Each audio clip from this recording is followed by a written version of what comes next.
Okay, it looks like we're live now.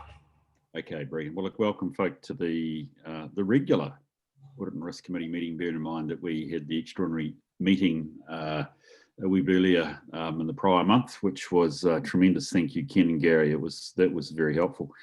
Look, as Roger, as you said, this is a pretty full agenda, and I just wonder if I could draw your attention to probably four things that have attracted my eye on this, and obviously we will devote time to the total agenda. But I couldn't help but get past a very helpful internal audit report on asset management.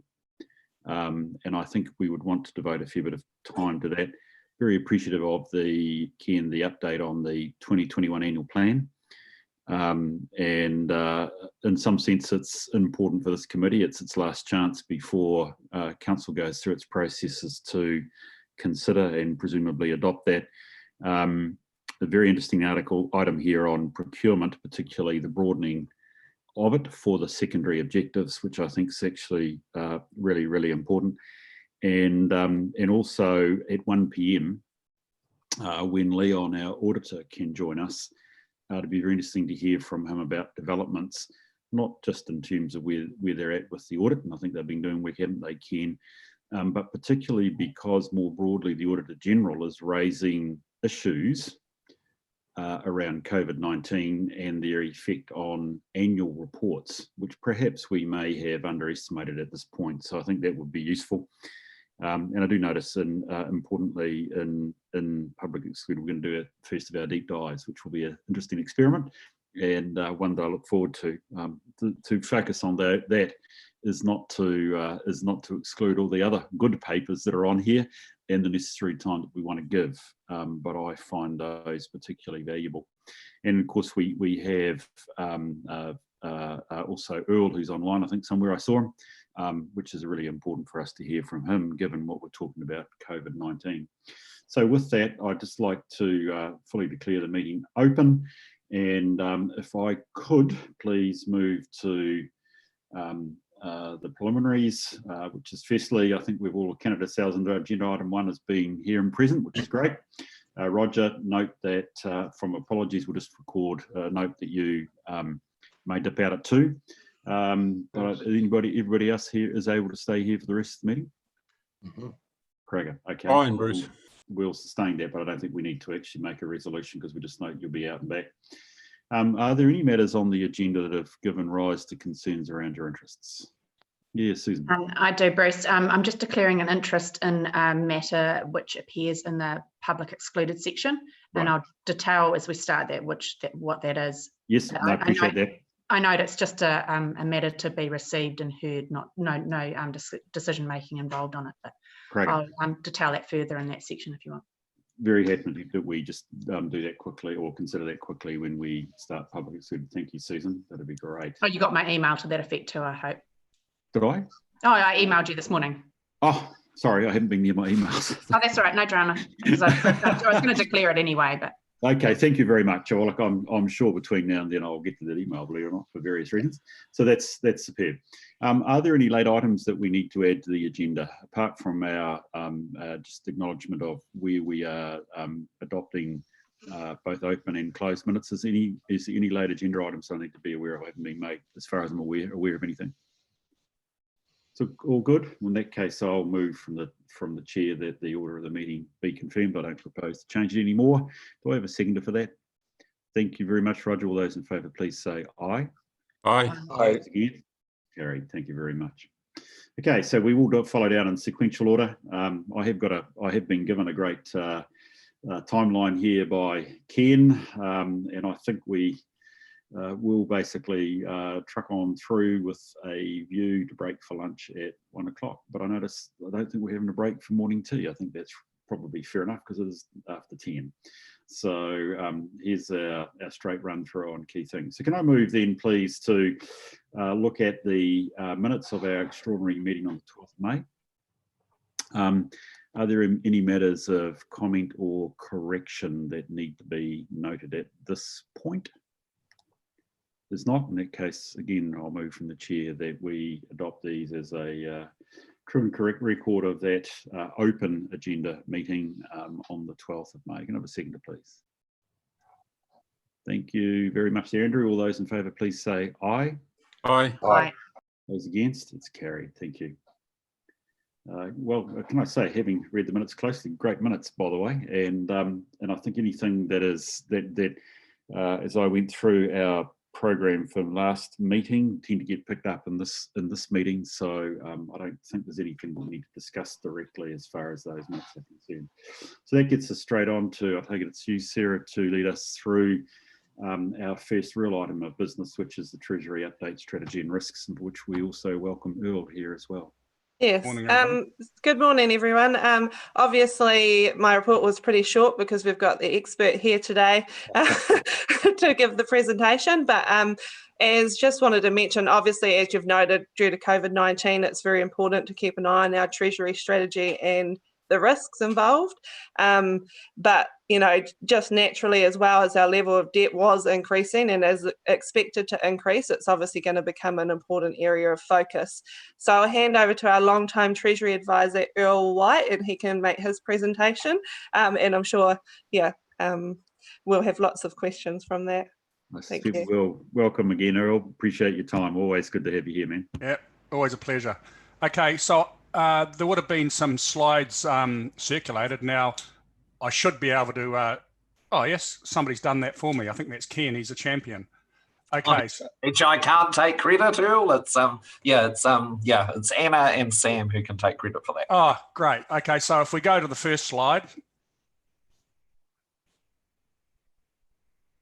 So in summary, our general theme is now that, you know, New Zealand's winning the battle against COVID clearly, and hopefully we're going to move to level 1 at midnight tonight would be my expectation.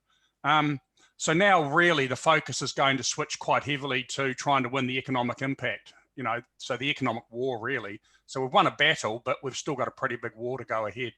In relation to the council, the key influences that we see over the next year or so are probably, you know, there's no doubt that unemployment's going to increase. And tourism and hospitality sectors are going to be the sectors that are going to be most under pressure for this year and into 21-22. At this stage, the wage subsidies have worked very, very well. And we note on Friday that the government extended that for another 8 weeks if your business has lost 40% of its income. So so that has been a huge benefit for, you know, over probably 1.5 million employees, and it's kept a lot of businesses ticking over. So that's been a very positive, but that is going to end because it's you know, $1 billion a week, and the government can't afford to keep writing those checks. So that will stop, and then we'll start to see really what kind of impact we're going to see on those sectors and what kind of you know, real unemployment we start to see. Against that background, we would expect household spending to continue under pressure, and despite the best will in the world by the real estate agents to pump up the market, we expect the housing market at best will be tepid. This is a different recession slowdown than we've saw in the GFC, for example, which was really financial markets and the banking sector, and pressures on the housing market were from lack of credit. This is probably going to be a bit of a lack of credit from the banking sector or higher credit criteria, even though the Reserve Bank has loosened some of the requirements. The banks are going to be much more cautious, given they're going to have some pressure on their balance sheets anyway from failing businesses. And also, I think, you know, the housing sector with unemployment and lower immigration, you tend to get some slowdown. So that's going to be tepid, and so the wealth effect from the housing market's probably not going to be there. On the positive side, you know, central government is, you know, talking about these shovel-ready projects, and as we've got an election in September, you can expect that they're going to rev up the announcements as soon as they can. And Mr. Jones is now standing in Northland, so he'll be wanting to be in the press a lot. So we can expect a bit more money thrown around the place. But, you know, and that's not a criticism. The government needs to do that.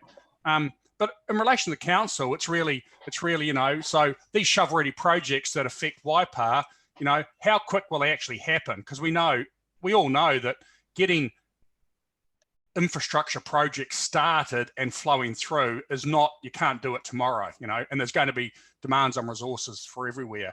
And, you know, what will the actual council costs be? You know, will central government upfront, you know, expenditure, all that kind of stuff. So while it's going to be a positive, the time frame when this flows through is still kind of unclear. So, you know, we're not sure how, you know, how that's going to affect the council sector. It'll become clearer over coming weeks, hopefully.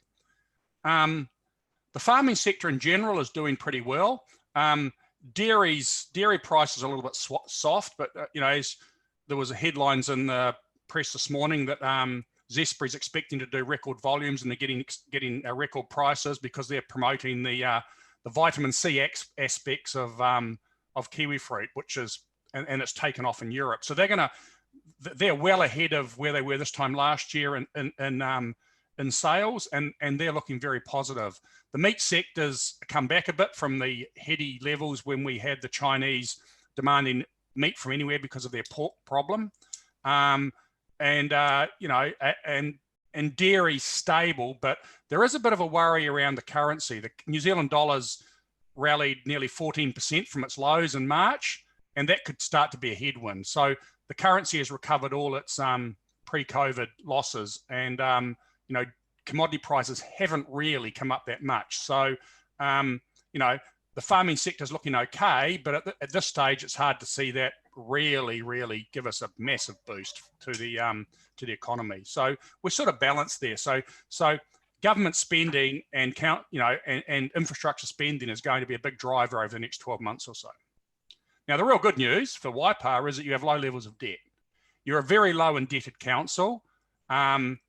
You've got, you know, as you increase your debt, you're accessing record low interest rates. For example, you can borrow for most terms out to 7 years with an all-up cost of less than 1%. You know, your rating was reaffirmed at AA- just last week, so that means that you can access the second lowest level of funding for councils. So that gives you the ability to increase debt, and in general, your interest expense will probably be lower than what you expected definitely lower than expected in the last 10-year plan, and what you even looking at in the annual plan when we started thinking about that to late last year, early this year. So you have got flexibility. From a debt point of view, you're really well placed. So that gives you the ability to react to situation if things deteriorate further, and you're in a much better place than a lot of councils, that's for sure. Okay, so if we go to the next slide, and just any questions as I go through. So this is what, this is just a summary. So what it's showing is that, we have, for all intents and purposes, won the battle against COVID spread. We haven't had any cases for quite a while. We're not having community transmission. So we look as though we've done a pretty good job. In Australia, the cases they're seeing in New South Wales and Victoria are almost all because of people returning home, and they go into isolation in hotels, obviously. So you would expect that we are going to keep our borders pretty closed, except for these bubbles we hopefully start with Australia, for example, and then maybe later this year or early next year into Asia. But it seems crucial that we need to have that quarantine of people coming back to the country for a while yet. So that's got ramifications, obviously, for tourism and the international students. And it seems as though while the government's talking about bringing back international students and having 14 days compulsory quarantine, which they pay for themselves and they can come back, they're talking about the 2021 year. So those positive influences of tourism and international students are a little way down the track yet, but we definitely have flattened the curve. So next slide. This just shows that we're starting to see activity go back to normal. So what this is, as we all know, that our phones know everything we do and follow us everywhere, but it's actually quite handy when you look at information around what the activity levels are. And as you can see, in New Zealand, we were down nearly 70% in sort of March, April around workplaces, grocery, pharmacy, retail and recreation compared to what you'd normally expect. We're now 16% below where we'd expect to be. So activity is starting to normalise. And we're doing a bit better than places like Singapore, even Australia. Hong Kong and South Korea have obviously just about normalised. And they were ahead of the curve, obviously. Hong Kong and South Korea, got their cases in line ahead of us a bit quickly. And then if you look at the next slide, all that's shown is how we compare to Europe and the UK. So as you can see, we're doing okay. Now, in relation to some of the economic data, consumer confidence has plunged, as you can see, the first slide on the left there, but it has come back a bit. So, you know, the index got back to basically where it was in the GFC, or got worse. Consumer spending hasn't really fallen yet, but we'll start to see those numbers fall as we see updated data. And we expect that consumer spending will have fallen back towards those GFC levels. And as you can see with those electronic card spending numbers, it was broad-based. Interestingly, consumables actually improved. So that's the hoarding the toilet paper, rice and flour effect in February, March. Big increase in consumables, and then back to normal. Whereas all the other guys fell off a cliff: services, durables, and consumables, which is kind of not that surprising. So we did have a massive decrease in consumer spending overall, which obviously has implications for the retail and those kind of people. But the interesting thing is that actual savings levels went through the roof. People, you know, savings levels are up about 10%. So people have actually saved a lot of money because they couldn't spend it. And, you know, maybe people have realized that if you don't buy that 3 coffees every day, only 1, you know, you might actually have to save some money. So that's going to be an interesting dynamic, how that plays out, whether this saving regime continues or whether it was just a one-off, because that will have implications on spend as well and GDP. Okay, the next slide. If we go to the next, yeah. So this is more of the theme showing, you know, what's really happening with our export sector. So the yellow line at the first chart is the US dollar price of our basket of commodities that we sell. And as you can see, they have fallen over the last sort of 6 months or so.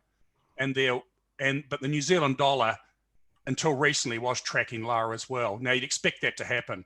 Now there's been a bit of dislocation recently, so that's we're just talking. There are some headrooms we're a bit worried about.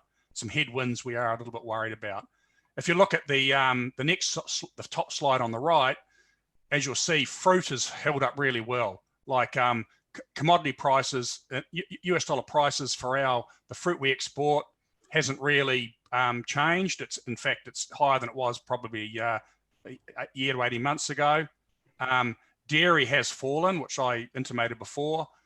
Forestry fell off a cliff because they couldn't actually cut down trees, but also there were some problems with Chinese demand for a while there earlier this year. That has rebounded, and sheep and beef are just starting to recover from the plunge after the increase in prices from lack of pork in China.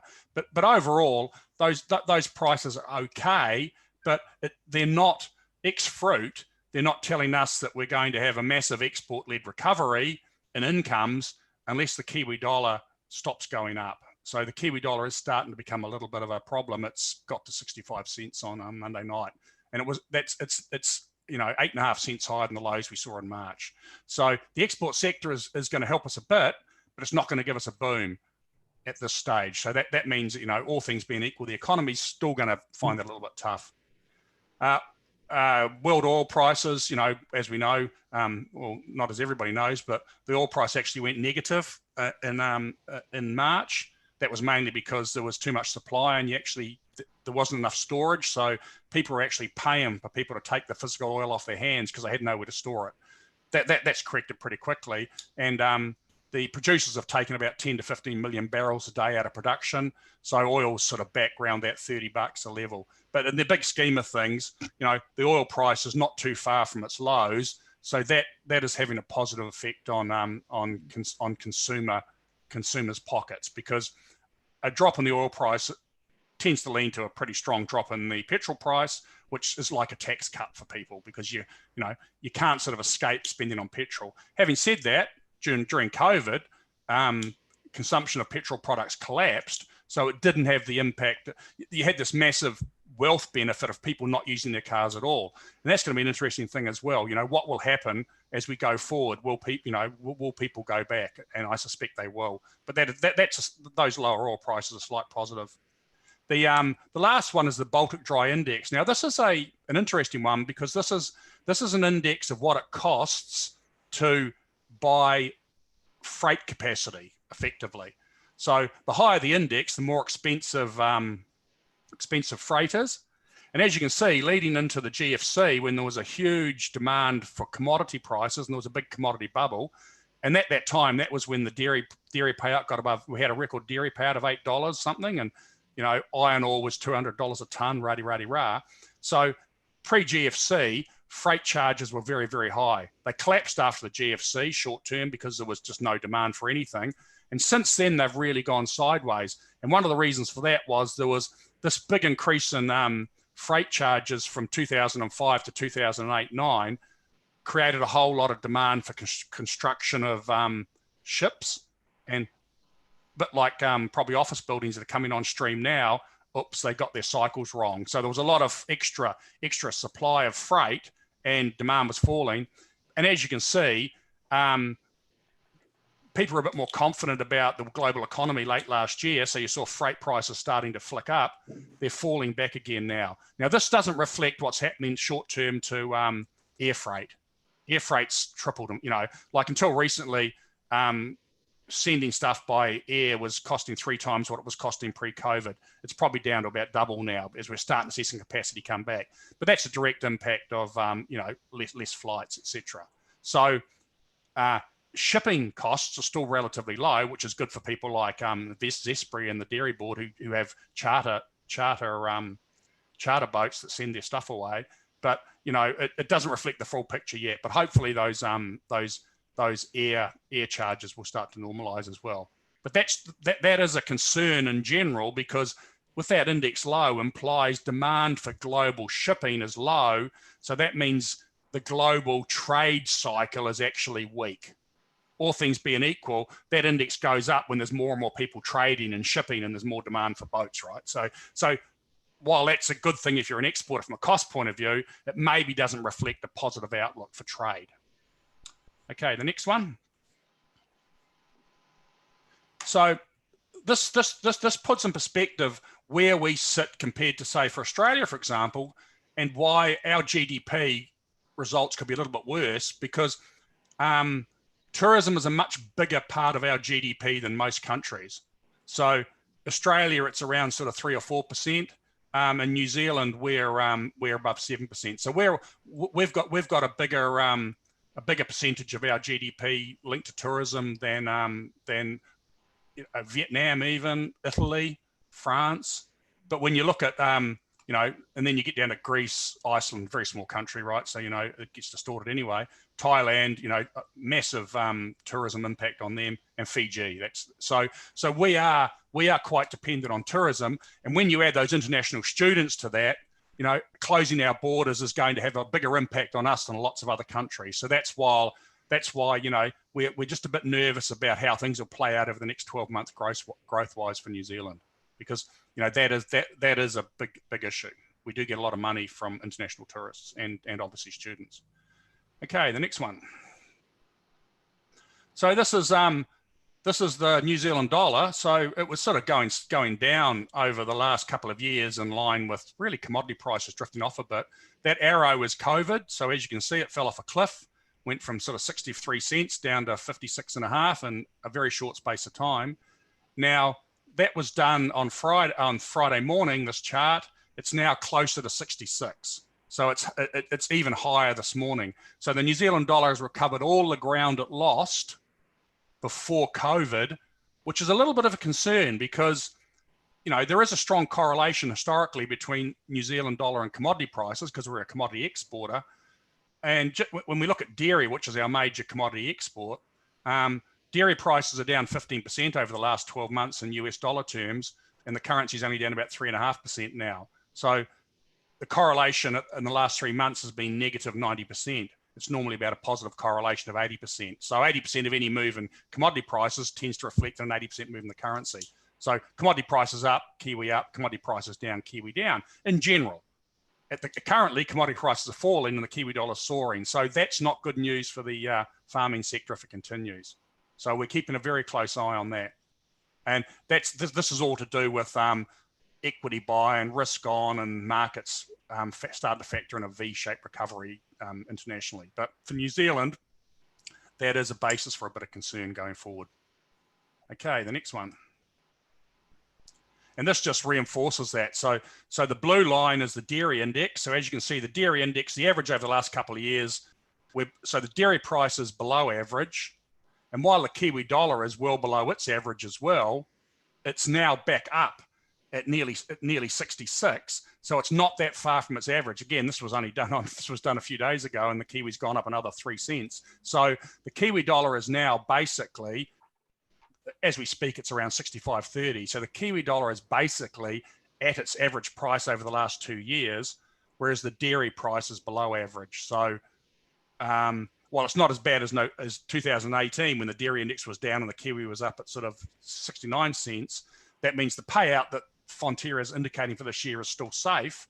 That is a little bit of a, if that continues, that's a concern. We don't really want to see that dairy price continue to go down and the Kiwi dollar continue to go up. That's a negative. And, Waipa's got a big dairy exposure, obviously. Okay, next one. Interest rates. So a yield curve is normally positive sloping. That means that short-term interest rates are lower than high-term interest rates, because all things being equal, if you give somebody money for 10 years, you probably want to have a bit of a buffer compared to giving it to them for overnight. So in a normal situation, the yield curve is positive anyway. So a positive yield curve doesn't itself imply that interest rates are going up. It's just the structure of interest rates.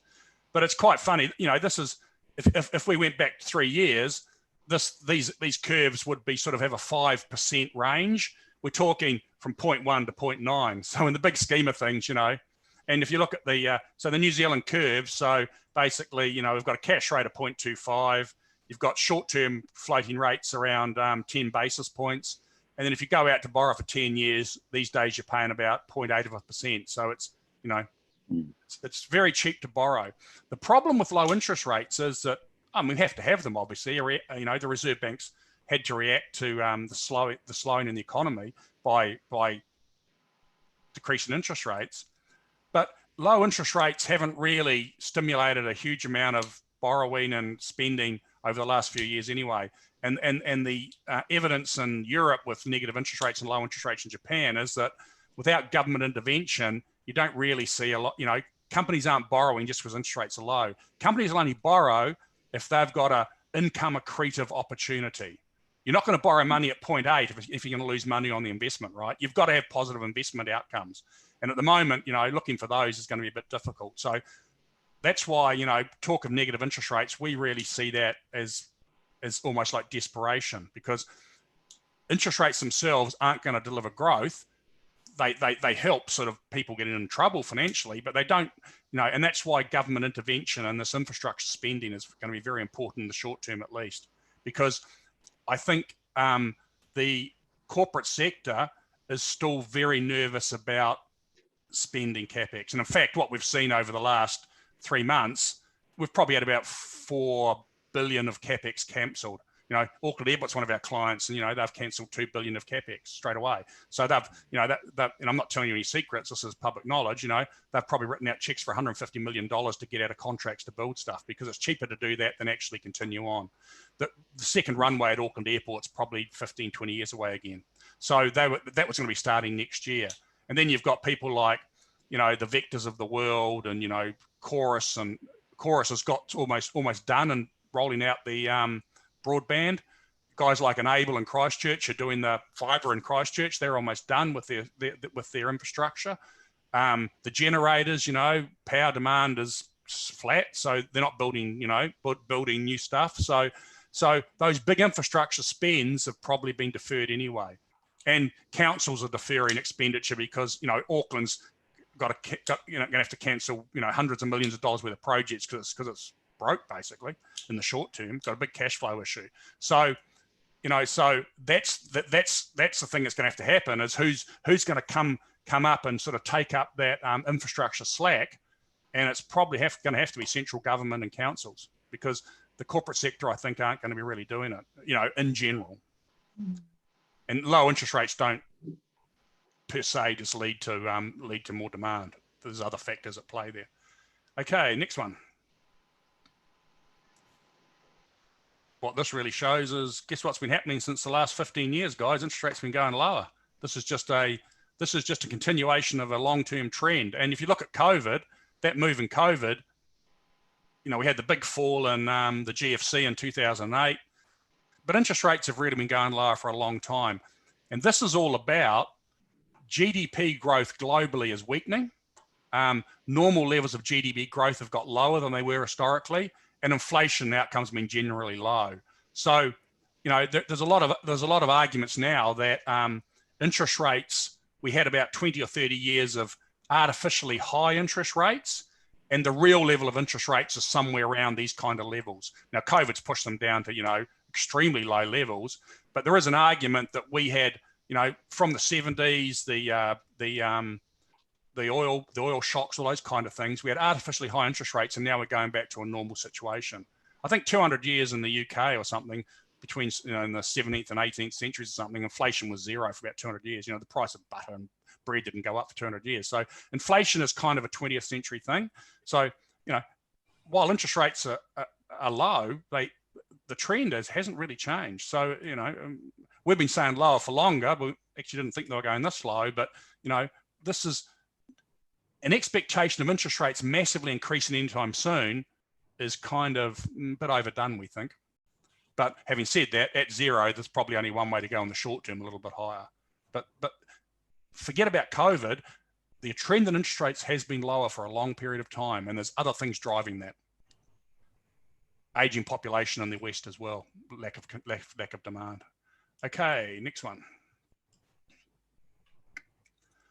What this shows is, which was a potential impact on the council, was that when COVID first came out, the credit margins blew out. So, for example, let's say the LGFA could borrow at a margin of 0.3%, it was suddenly paying a 1% margin.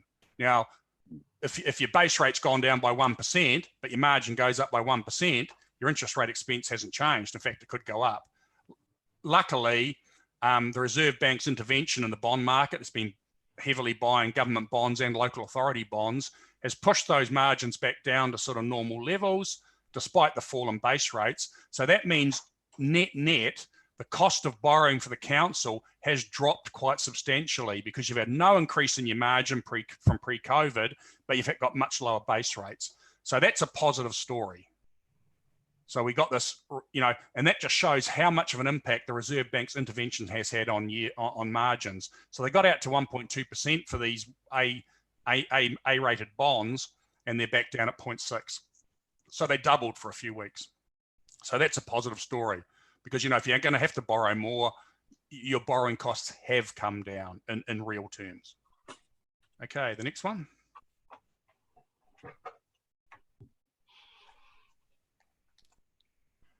These are just, you know, these are a whole lot of activity numbers which show that they're weakening. But the good thing about all these is this, that they seem to be starting to flick up. You know, so while it's a long way away yet, at least we've stopped falling. So that's and this is, you know, your construction sector and export sales and investment tensions. While they're bloody weak, you know, they've stopped falling. So that's just you know, a few little green shoots of hope at this stage, but we'll need a lot more evidence yet. Okay, the next one. And this is what the Reserve Bank's been doing, getting back to those lower spreads. So there's the, at the moment, they're talking about buying 55 billion of bonds over the next 12 months. And they're kind of ahead of the game so far. So at the moment, they're front loading their purchases a little bit. Obviously, in the first few weeks, they started off. They may slow down the track as things stabilize. But the expectation is that the Reserve Bank will increase their purchase levels from 55 billion to 90 billion. So to put that, what that actually means is the government's going to issue about, let's say, 150 billion, $140 billion worth of bonds over the next few years to fund its deficits. The Reserve Bank is going to buy 90 billion of those. So a lot of that extra bond supply is effectively being bought by the Reserve Bank, which means that the Reserve Bank is effectively expanding the money supply by that amount. So there's a lot of liquidity coming into the system via this. So the government is actually injecting money into the economies. And that's one of the reasons why you're seeing equity markets be so strong, because if interest rates are zero, where do you put your money? And people put them in equities. But the Reserve Bank is a big player in the bond market at the moment. They also buy an LGFA bonds. So when you go and borrow off the LGFA's got the backstop that if people didn't want to buy the bonds for whatever reason, the Reserve Bank's there to buy them for them. So you've got no funding issues. The council sector is very well placed if it needs to borrow. And this graph excludes the LGFA and inflation-linked bonds, but that's another 8 billion or something they're buying as well. Okay, next one. And as you can see, we are quite busy. The Reserve Bank is looking to buy about bonds that are going to total about 5% of GDP. Australia is only looking around about 2%. The Federal Reserve is up at about 10%. So massive stimulation in the US. The Federal Reserve is buying everything. In Japan, the Bank of Japan now owns more than a third of all Japanese shares. In the US, they're buying unrated bonds as well. Here in New Zealand, they're only buying government bonds, LGFA bonds, and it's the same in Australia. But in the US, they're buying corporate bonds, big capital, big liquid injection. So as you can see, if things deteriorate, we've still got a fair bit of headroom for the Reserve Bank to be active before we get near the kind of levels we've seen in Europe and the US. So what we're doing is kind of normal these days. Who would have thought we'd say, a year ago that the Reserve Bank buying $90 billion worth of bonds is just normal activity in the New Zealand bond market, but it is in these circumstances. So, New Zealand's not an outlier, that's for sure. Okay, next one. This was the initial reaction to COVID in the US. So 1 week, 6,800,000 people lost their jobs. Next week, 6.6. It's been falling quite steadily. And last week we had a doozy. Over May, the US created, so the US had lost 30 million jobs up to the end of April, and unemployment had gone up to about whatever it was, 9% or something, or 13% or whatever the number was. I think about 9%. And it was expected to hit 19.8% at the end of May. So unemployment in the US was expected to be close to 20%. Now, in actual fact, and they were expected to lose 8 million jobs over May. In fact, the US gained 2.5 million jobs over May, and the unemployment rate edged up to 13.3%, which is a shocker, but it's a lot better than it was. So in actual fact, a lot of people so the opening of the US economy, a lot of people are going back to work. So that was a $10 million turnaround from what markets expected. Markets expected 8 million jobs lost. They got over 2 million gained. So indications are the US is a very interesting economy. It's got very, very strong labor flexibility. They can lay you off today and get you back tomorrow with no real economic impact. So unlike here, if you make somebody redundant or get rid of them, them coming back doesn't happen for a long time because it's a big decision to do that. In the US, you furlough somebody straight away. You're out, and then a week later you're back. So the US employment market can actually improve quite quickly. And again, we're starting to see signs that US economy is starting to fire up again. And obviously there's a bit of self-interest out of the White House, because the last thing Donald Trump wants is for the economy to be tanking when he's got an election coming up in November. So there's a lot of, and there's been about 2 trillion worth of stimulus in the US. But again, we're starting to see some slightly positive stuff out of the US economy, which is good for global growth. Okay, next one. And this is, again, so this is the S&P 500 index. So it fell from 3,400 to 2,200. So that's about a 30-odd% decline. Last night it closed, and on Friday it closed around 3,200. So it's now about, it's basically almost recovered. It's recovered almost all its COVID losses. So the S&P 500 equity index is almost back to where it was, and it's basically flat for this year. So back at the start of the year, it was round about 3.2, and that's where it is now. The Nasdaq, the tech one, which has Apple and all those kind of guys in it, actually hit new all-time highs on Friday. So equity markets in the US are implying that we are going to have a V-shaped recovery. The economy's weakened sharply and is going to bounce back really sharply. Now, there's arguments, people have been arguing about, is it a U-shaped recovery? Is it a W? All this kind of stuff. Is it a hockey stick where we just go sideways? Well, equity markets and currency markets are really saying we're going to come out of this pretty quickly.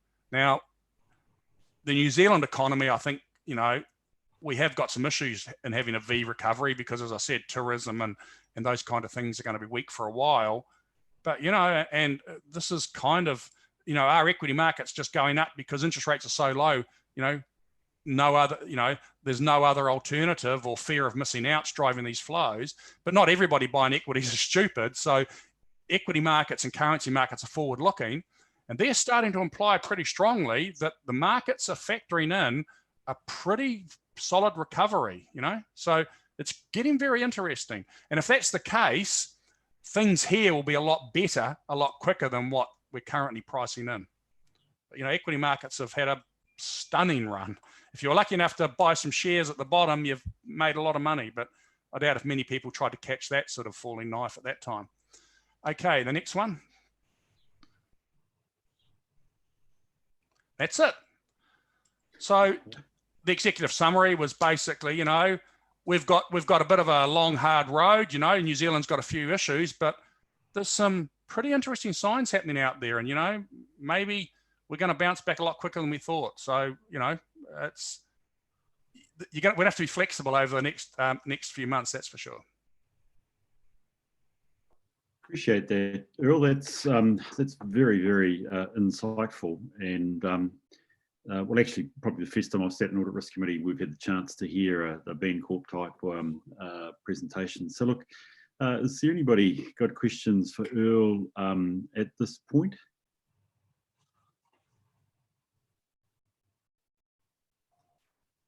No answers. Can I just check? Can people hear me okay? Yes. Oh, brilliant. Okay, cool. I've got a question. Bruce, I've got a question. Yeah, go for it, Gary. So the council's just been lucky enough to re-secure a AA- rating from Fitch. Any idea, Earl, what that might translate into by way of savings for our borrowing? Given the low cost of money, is it? I mean, the corollary of that question is it still worth securing a Fitch rating annually? Oh yeah, definitely. The rating if you're an unrated council, it costs you about, I think it's another 10 basis points at least a year. So with your levels of debt now, the benefit you get directly from the LGFA and having a rating is more than offsets the cost of that rating. I think the rating is very important. It's a real positive tick for the council. Thank you. And I'd notice on that one, Ken, well, firstly, again, congratulations to the team for the rating. It's a very interesting read in terms of the risk profile of Waipa, suggesting that we are, what did they say, at the better end of the mid-range in terms of the cohort of councils we're with. So I felt it was pretty good, Gary. Sorry, we were high to mid-range. So I know that was our risk profile. What it did suggest, and I think this is something that comes up in later papers, is the importance of us maintaining our control over expenditure. Seemed to be the critical thing there that I took out of that. So Ken, is there anything you wanted to add? I mean, look, I know you've only dealt with this by way of email, but was there anything you wanted to add about the Fitch rating? No, there wasn't really. I mean, we were delighted, obviously, to retain the rating that we got. This is only our second rating, so we're fairly new to the game. But yeah, we were certainly delighted with the AA- first time round, and to retain it. Particularly obviously during the very difficult times that we're in, because this assessment actually happened, the rating actually happened, all the analysis work work, etc., happened in the middle of lockdown. So so when we meet with the Fitch team by Zoom in Hong Kong, obviously, they were asking a lot of questions about the impact of COVID-19 on council, and the impact that we were seeing in our community, etc. So so it was a real focus of the rating process this time around. And we just make a quick comment that the Fitch is the harder of the two rating agencies for local councils. All councils in New Zealand are either rated by Fitch or S&P. In general terms, Fitch gives a rating probably a notch lower than S&P, all things being equal. It's, they are on so a AA minus stable implies an S&P rating of probably close to AA.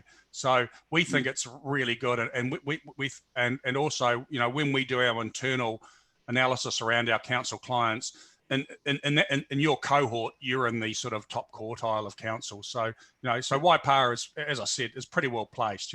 Obviously you've got to keep control on expenditure, and there's going to be lots of issues ahead, but you're very well placed in the council community, that's for sure.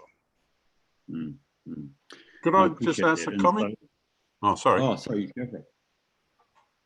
A question, Earl.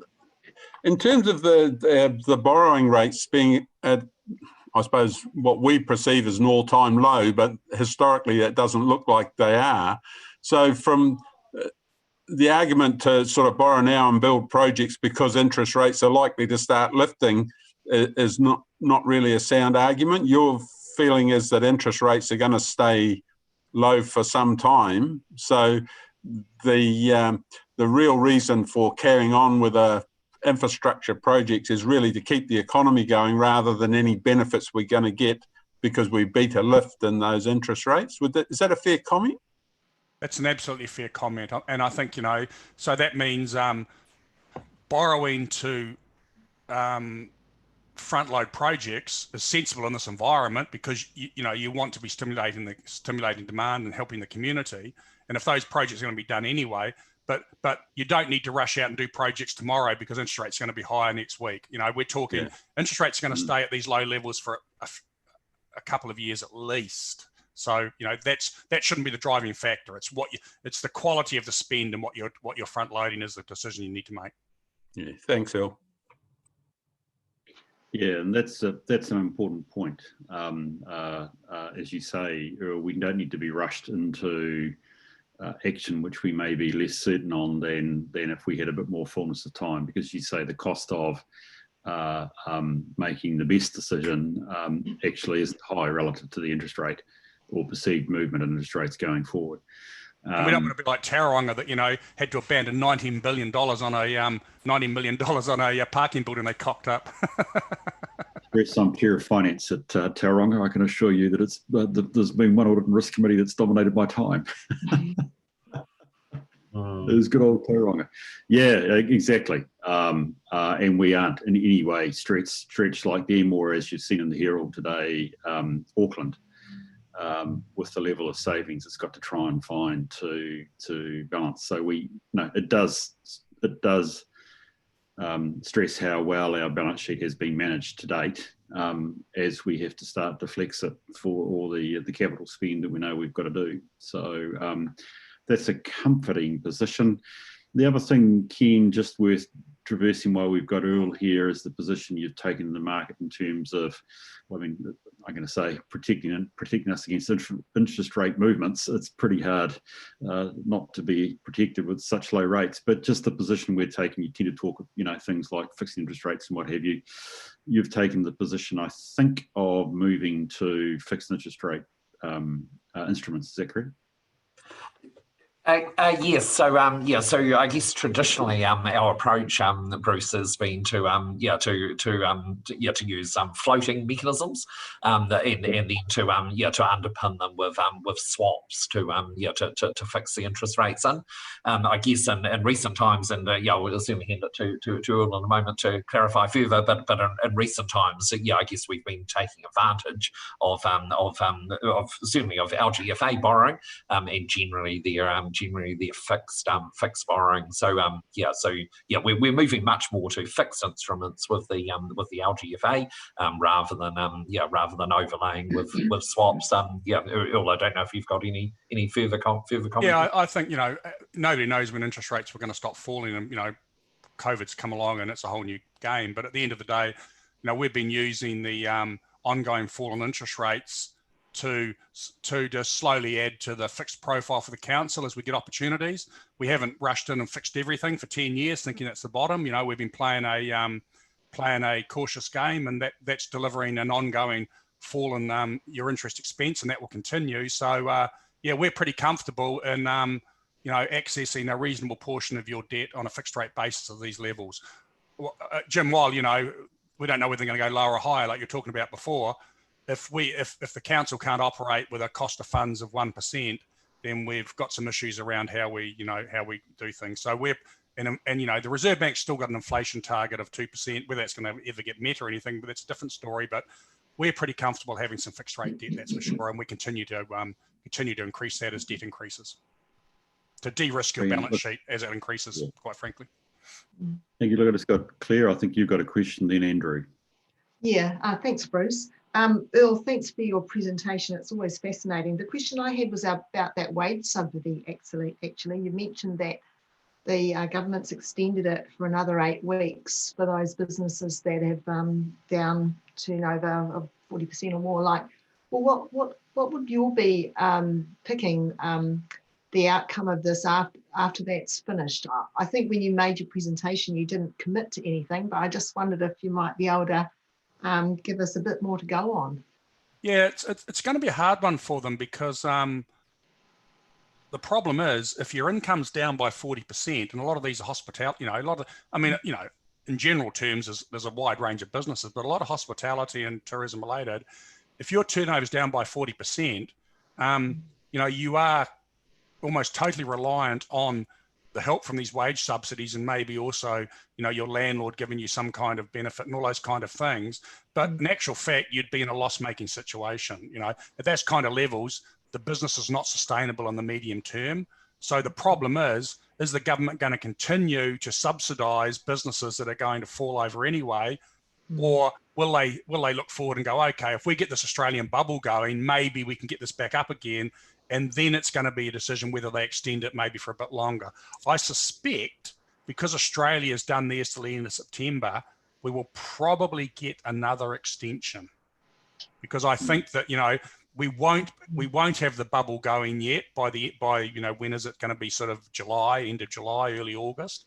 And those hospitality and tourism industries are going to be under pressure still. So I think, for the sake of spending a few billion in the big scheme of things to try and maintain those jobs and businesses, I think we may get another extension. But it's getting to the stage now where if you've had about 4 or 5 months of these subsidies, and that's the only thing that's keeping you surviving, at some stage the government's got to say, what's the risk reward of doing this? Can we put the money better elsewhere? So that's going to be the problem. Okay. Yeah. Thanks very much. Interesting. Thank you, Andrew. Hi, I keep touching the wrong button, but I presume everyone can hear me at the moment. Yep. Mm-hmm. Yeah. Hey, a couple of things. Just firstly, but coincidentally, I would argue that we are in a strong financial position because we have rated our ratepayers at an appropriate level in the past, whereas a lot of councils have not. But that's an aside, really. I guess. I just want to make a comment. In my other life, I'm a retailer of durables in Te Awamutu.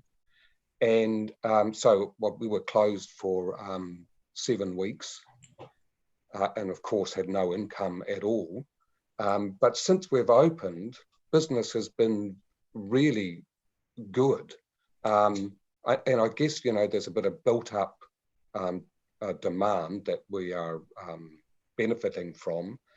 I kind of would have expected that to have slowed by now, and it has, but it's still well above normal levels. So, yes, it's bound to hit a wall in the not too distant futures, but just a comment that in our local economy, it has been much stronger than I thought it would be. And the other thing I have now forgotten. No, hang on a minute. What were we talking about? Oh, yeah. Ken, thanks for responding to that email this morning. I was a bit cryptic, but I've just had a message from Carl Tutty. And I asked about building consents, and the email reads, outside of the Christmas period, we usually receive 140 to 160 applications a month. There was a fall in April with level 4 restrictions, but May was back to 152 received. Similar trend in the planning space. Inspectors' schedules for existing consents are largely full. So that's a real strong indicator that, I mean, it's just 1 month, but Waipa's looking in a reasonably good place, I think.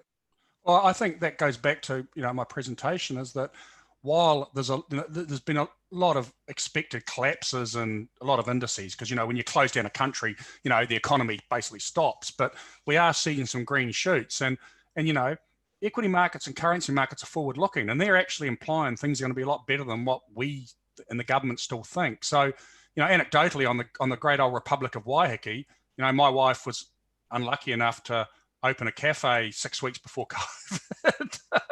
And but turnovers down 20% from, and they, the first month they were open, they were, because she's partnered with somebody who's really well known on the island, so they were busy as hell as people rediscovered it because she hadn't been there for a year. But they're only down 20%, and it's looking pretty good. And that we've got no international tourists, obviously.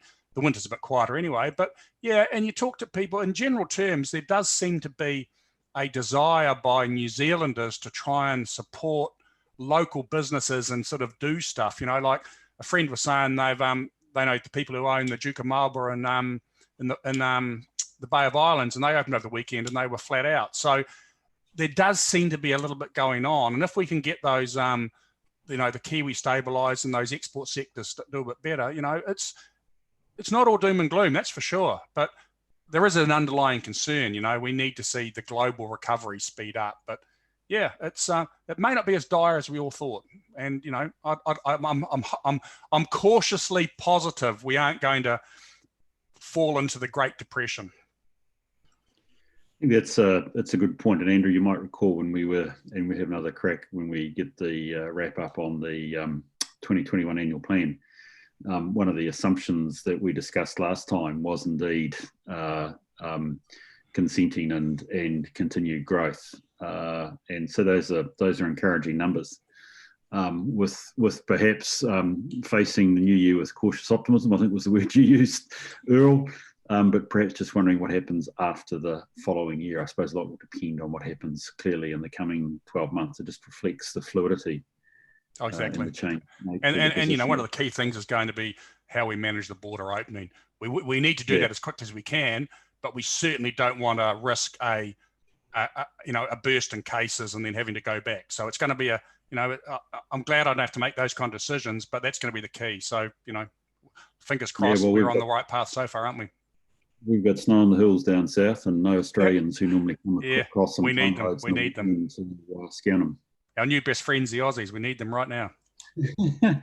Well, they've always been a big source of income down south, but there we go. Thank you for that, Earl. I sense that we've probably got through any other questions for Earl. Are there any more questions that we've got other than cautious optimism? We feel, and I think, Earl, you've confirmed that we're in a reasonably strong position, clearly with a Fitch rating confirming that. While we have expansionary spend plans, the other side is keep control of our OPEX. But on the whole, we're in a pretty reasonable position as we go into really a year, which, well, we'll just have to see what happens. Exactly. No, that's a real good summary. And, you know, I think you're very well placed. And good luck, everybody, and enjoyable as always. And talk to you again soon. Well, if you're going to shoot off, we're about to pass a resolution, Earl, which says thank you. So thank you again. Very valuable to hear firsthand your views and advice, and actually really timely given the annual plan has been a bit more of a challenge to move towards this year. So very grateful you've been able to be with us this morning. Very, very grateful. My pleasure. So look, folk, the resolution there is in front of us. It's threefold, which is obviously to adopt Sarah's report. Well done, Sarah. And then also, obviously, just to pass the thank you resolution for Earl. Thank you, Claire, for moving that. Can I have a seconder? Thank you, Jim. All those in favour, please say aye. Aye. Aye. Those against? It's carried. Thank you, mate. We'll leave you in peace. You can go find that coffee from your wife's shop. Sounds like, well, I think next time round we'll come your way. Sounds like what we'll do, Earl. So, cheers, Earl. Cheerio, mate. Right, thank you for that. That's very interesting. Okay, if we can move on to the risk management update, and Jenny, you must be presumably around there somewhere in my list of participants, please. Yes, I am. George. Or is it George? I'm not quite certain who's going to. It's both of us, Bruce. Oh, great. Welcome, both of you. In your hands. Oh, sorry, Jenny. We'll largely take them as read. We've just got a couple of points that we want to take from both of them that we think are important. So I'll hand over to Jenny to give a real brief update on the risk management report. Then I'll just highlight a couple of things out of the two-page report itself, and then we'll just take questions from there. So obviously COVID-19 has dominated this quarter. We activated CMT. It had been activated when we last met, and CMT led the council's internal response. The initial planning work for the response was based on the business continuity work undertaken last year, and that provided a really good base. So it was a good foundation to work from. In addition, since the report was written, the Southern Waikato Emergency Operating Centre based in Taupo has been closed. Key learnings were that we used pragmatic planning that enabled us to execute plans and focus on the most critical tasks and resources, particularly the essential services. The right people on CMT to make decisions, including the exec, is necessary, with those involved taking ownership. Communications, internal and external importance cannot be underestimated.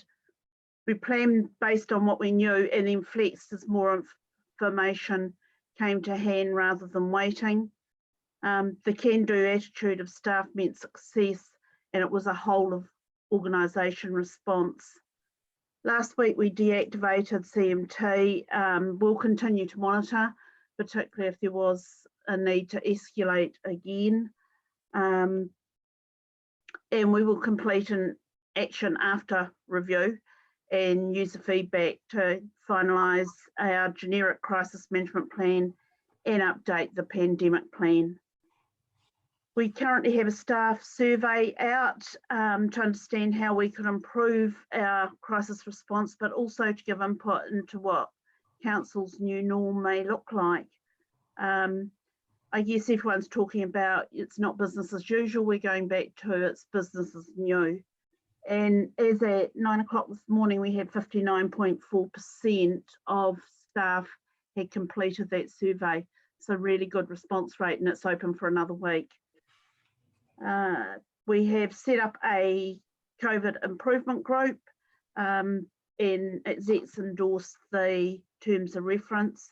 And this is to capture and embed positive changes made during the crisis, ideas for improvement, and how we can work in the future. So that's the actual risk management update. And then we've got the quarterly risk report, which I'll talk about as well. I wonder if I could just jump in there, Jenny. Let's do all this in two forms, because actually it isn't. Otherwise, it's a big report where we do have the normal quarterly risk update. Let's come back to that. In terms of the COVID response, the particularly the written paper end of it, question. So Roger. Yeah, no, I think it's really good the way in which the whole of the team has responded, and particularly that everybody's been able to work on the electronic environment.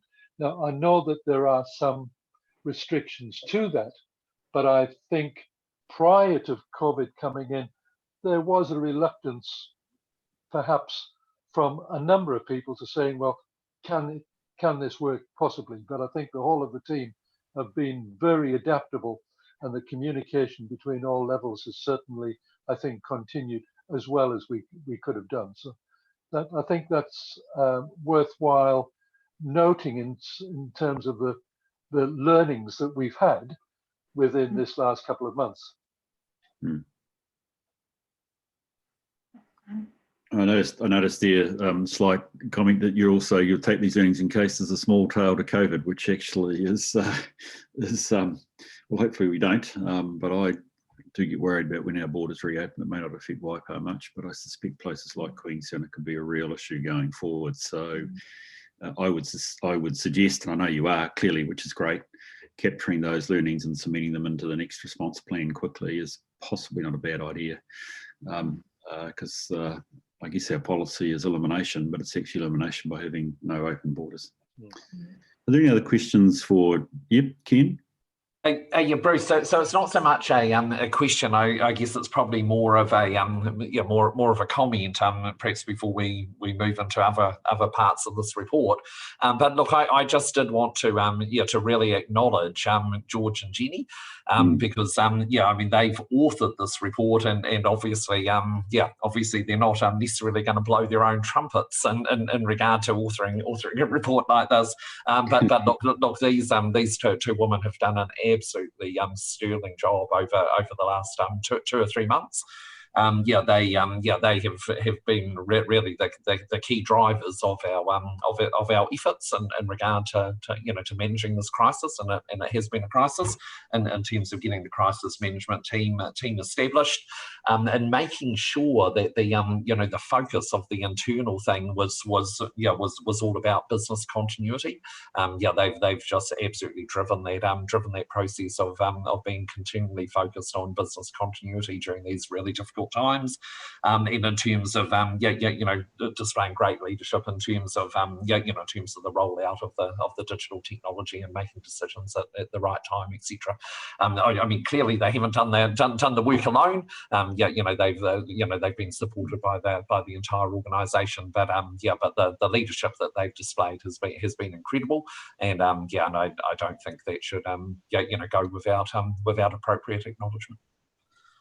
Thank you for that, Ken, and it would be wrong to slide over that one. So Jenny and George feel well loved by us. I probably speak for the committee when I say well done, knowing that you've worked also with other colleagues as well to achieve that. But it certainly seems from the reporting and that actually we have weathered this one pretty well. So well done. Are there any other questions? Yeah, Jim. Excuse me, and Bruce, I agree with you. We've weathered it really well, and my congratulations as well for all the work that was done. And I suppose it's really more of a comment than a question, in that the lessons we've learnt from this seem to me to be the really important ones, because I suppose internationally and common sense would say that we're likely to have another one of these, not necessarily COVID, but we can all imagine what could have happened if Bovis had got going throughout the country and what impact that would have had on Waipa. And foot and mouth is another one that springs to mind, which could be a horror story for us. But from a human health perspective, there are other things lurking around. So I think the important issue is picking up on this is we've really dodged a bullet from a human health perspective. The economy's going to suffer a bit, and we've got to work on that. But just what we should have in place to cope with another one of these pandemics, whether it be human or animal, is really important, I think. Agreed. And as we said, perhaps I'm sure it's hinted at in the paper, we might not be over it yet. So don't throw out the rules too quickly. Any other questions there? Oh, Claire, I think your hand's up. Yeah, Bruce, are we also going over the risk management update? Oh, no, we're about to get to that. Yeah, I just cool. thought, let's just the sort of the COVID response I was keen to know. Yeah, well, I'll just say congratulations then to everyone too, because I think they've just done an amazing job, and I'm sure there's been heaps of hard work done behind the scenes that councillors don't really appreciate. Look, and perhaps we just move on. I just was always interested, by the way, and I haven't focused actually on the EMO and the work with the other local authorities. It appears that they're all part of the total assessment that you're doing. So I think that's the other part that's obviously important in all of this. Jenny, I wonder, or George, you want to take us through the actual quarterly update? That would be great, please. Yeah, so I'll do that. I mean, again, we'll take it as read, but if we go into the risk management report, there's probably some things just to highlight there. I guess the report is to give us one reference in terms of what our risk profile is looking like for the organisation. We've retained, you can see, a watching brief on top risks 1 and 2, and these have been further emphasised by the impacts of COVID. And you can see these reflected in the emerging risks on page 2 as well. So there are reports on those 2 areas and a further deep dive later on in the agenda. So there'll be an opportunity, I guess, to discuss those in more detail. But I just wanted to highlight those. Since the last report too, we've also put a watching brief on risks 4 and 8. 4 from the perspective of we've obviously had to mobilise our workforce and they're still largely mobilised. And this has become a bit of a worldwide thing. We are more open to cybersecurity threats now. And we have experienced a lot of phishing emails over the last little while. So we're just putting that on a watching brief. And you can see there we have put a comment in around the last quarter and we've had 1 breach, I think. And there's some proactive training that's going to be occurring across the organisation just to help mitigate that. In terms of the watching brief on top risk 8, that comes with the financial sustainability, and that's obviously been discussed quite a lot as a result of Earl's presentation, but also will be discussed further as you talk through the LTP and the annual plan reports as well. There are, and the watching briefs, I guess, are also reinforced by the additional mitigants we put around these top risks. There's largely been timing delays from COVID. Not necessarily that we're not going to be doing those mitigants, but we've just had to divert resources into other areas. We are undertaking a review of Council's strategic internal priorities at the moment. That'll be completed by the end of June, and then come July, we will be looking to workshop these top risks with ARC staff and KPMG. So we'll do a complete refresh and review of these top risks. Which under the current circumstances may shift them a little bit.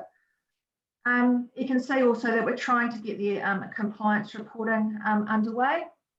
So we're starting to fill in gaps in there. Obviously, again, our resources have been a little bit diverted, but the compliance risk function is now going to be coordinated under the BIRM team. So we're hoping to make some more progress over that over the next sort of 3 to 6 months. Thanks, George. That's great, and I still like the way in which we're reporting here, and certainly the way you've developed it. I think you were probably first off the box, Claire, with a question. You had a question in this area.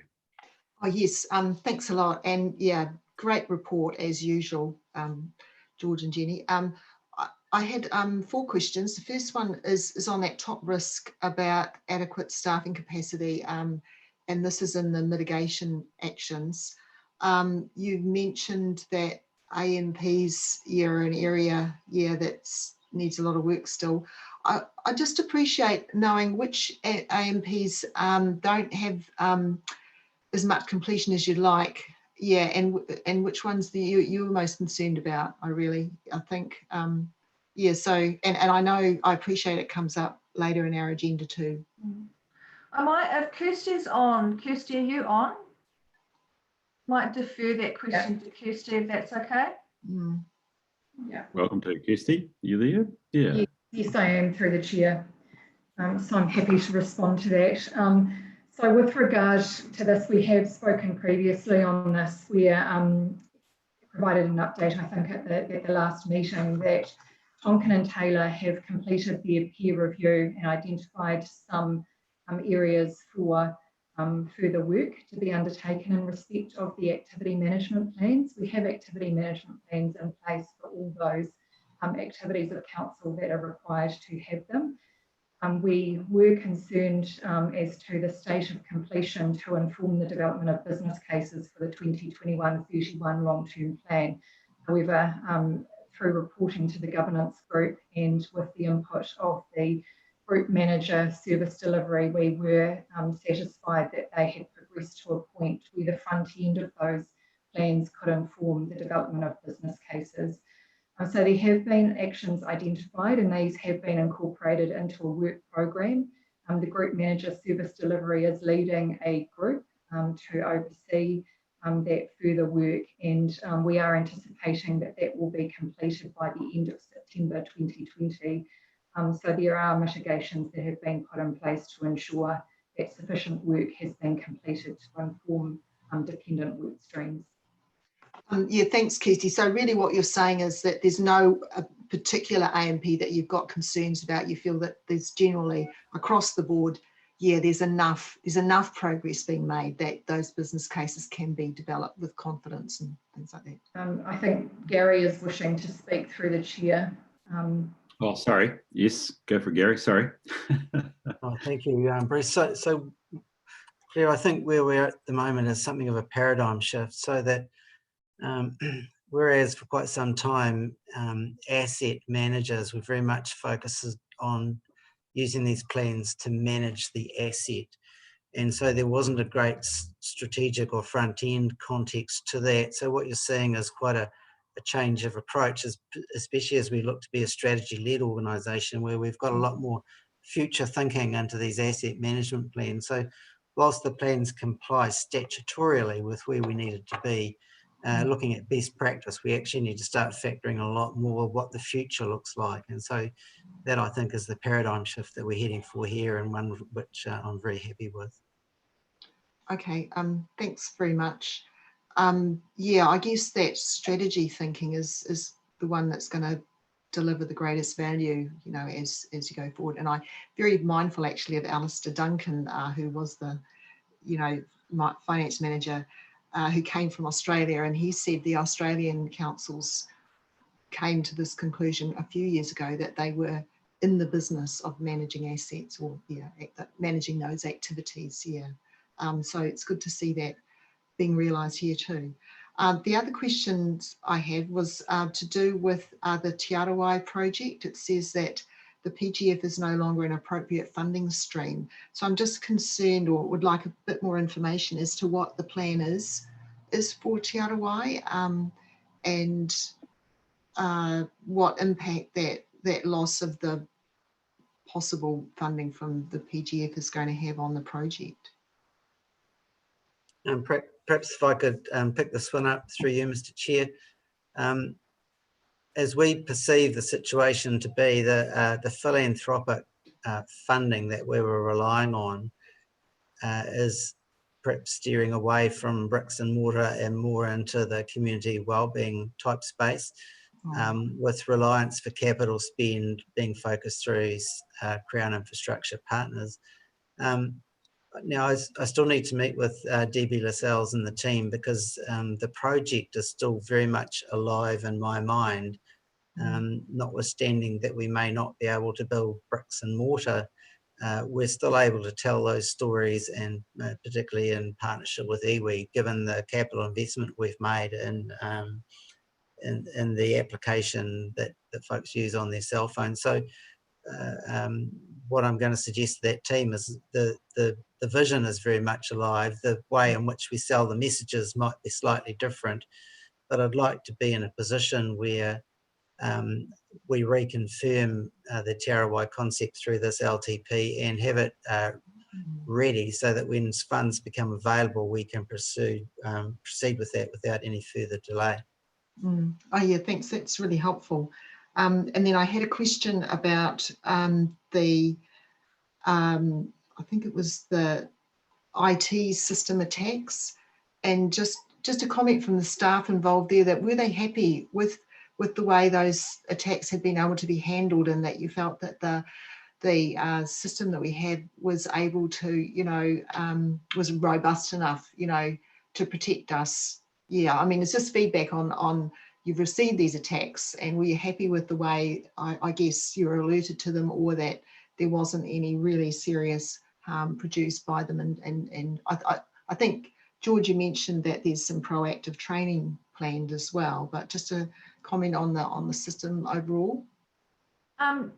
So, I mean, obviously speaking for Richard here, but he's got a very comprehensive plan of how they're going to improve the cybersecurity of council over time. There's obviously a recent audit done that was presented through to ARC, and that discussed what was going to happen. From my understanding, the number of phishing emails that went through, I think the fact that only one was sort of resulted in anything that required action would be is a good outcome. And there's no indication or feedback to suggest that we didn't handle it well. Right. Yeah.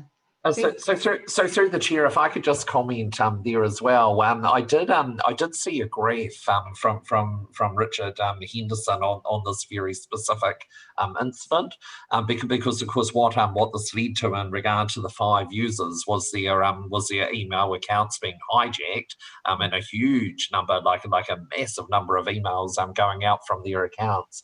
And what I saw was a graph from Richard, you know, showing basically that activity. And what impressed me was the very, very quick space of time that we were able to get that under control. So look, I you know, while it was unfortunate, and while there were some user actions that you know, that put us into that position, and you know, clearly this is all about users you know, being better educated and behaving better. The response from our IT team was superb, and actually gave me a lot of confidence that we can get on top of this stuff really, really quickly if we have to. Yeah, thanks. That's really good feedback, actually. That's actually what I was hoping to hear. Yeah, that's great. And then my last question, thanks for your forbearance, is on the second page of the report, and it's under it's in the bottom left-hand corner, the very last cell, about the LTP preparation, and it's talks about the risk reduction measure is the financial modelling that's being undertaken. And I remember this being mentioned at the last ARC meeting, that you've got this financial modelling package that you can use that helps in the preparation of the business plans. And so I just wondered whether or not there was feedback on how useful that financial modelling package has been, and would that possibly help in reducing the residual risk rating that you've got there? Kirsty, you look like you want to answer that one. Yeah. So we're probably in the early stages of reviewing the business cases that have been presented in respect of the LTP. We received those, the last date for providing those through to us was the end of May. So we're just working through now, collating that information, and in fact, Haven is providing an update report on LTP later to this meeting, and we'll be talking about how we further engage with elected members moving forward. But the purpose of that financial tool is to ensure robustness in terms of the preparation of business cases presented for inclusion in the LTP for projects. And for work streams, so ensuring, for example, that we included accurate cost and contingencies in relation to projects from beginning to end, in terms of whether that risk can be mitigated. I think that's something that we can certainly further review in terms of the next report to this committee. But as I say, probably too early at this point, Councillor St Pierre, for that to have changed in respect of reporting to this quarter. Okay, thank you very much. Really great feedback from everyone. Appreciate that. Right, are there any other questions for the team that we've got here? The screens are a bit frozen down here. The internet connection might be a wee bit odd, so I can't be necessarily certain if you're waving your hand at me. So perhaps just pipe up and say, hey, Bruce, I've got a question. No? Right, can I just have a couple of questions, please? I guess the first thing I noticed was, and that's one of the reasons I love your reporting, is I go to the mitigant table and actually we're the red ones, which you obviously you report on below it. None of those directly appeared, and I've used a rather sweeping statement, not fatal, that actually they have probably been affected by COVID-19. So in essence, they're red, meaning there's more than anything else, as you said, they're off track rather than they won't be picked up and dealt with in terms of actually managing our risk, which is great. One of the things that interests me under the emerging risk, so that's growth and non-rates revenue forecast, low reserves, annual plan timeframes, and uncertainty over key assumptions, all come back to essentially a mitigant of strong management and monitoring over the course of the coming year in particular. Ken, have we, or anybody, have we got the right process / controls in place now for that? Are we comfortable we can deal with that?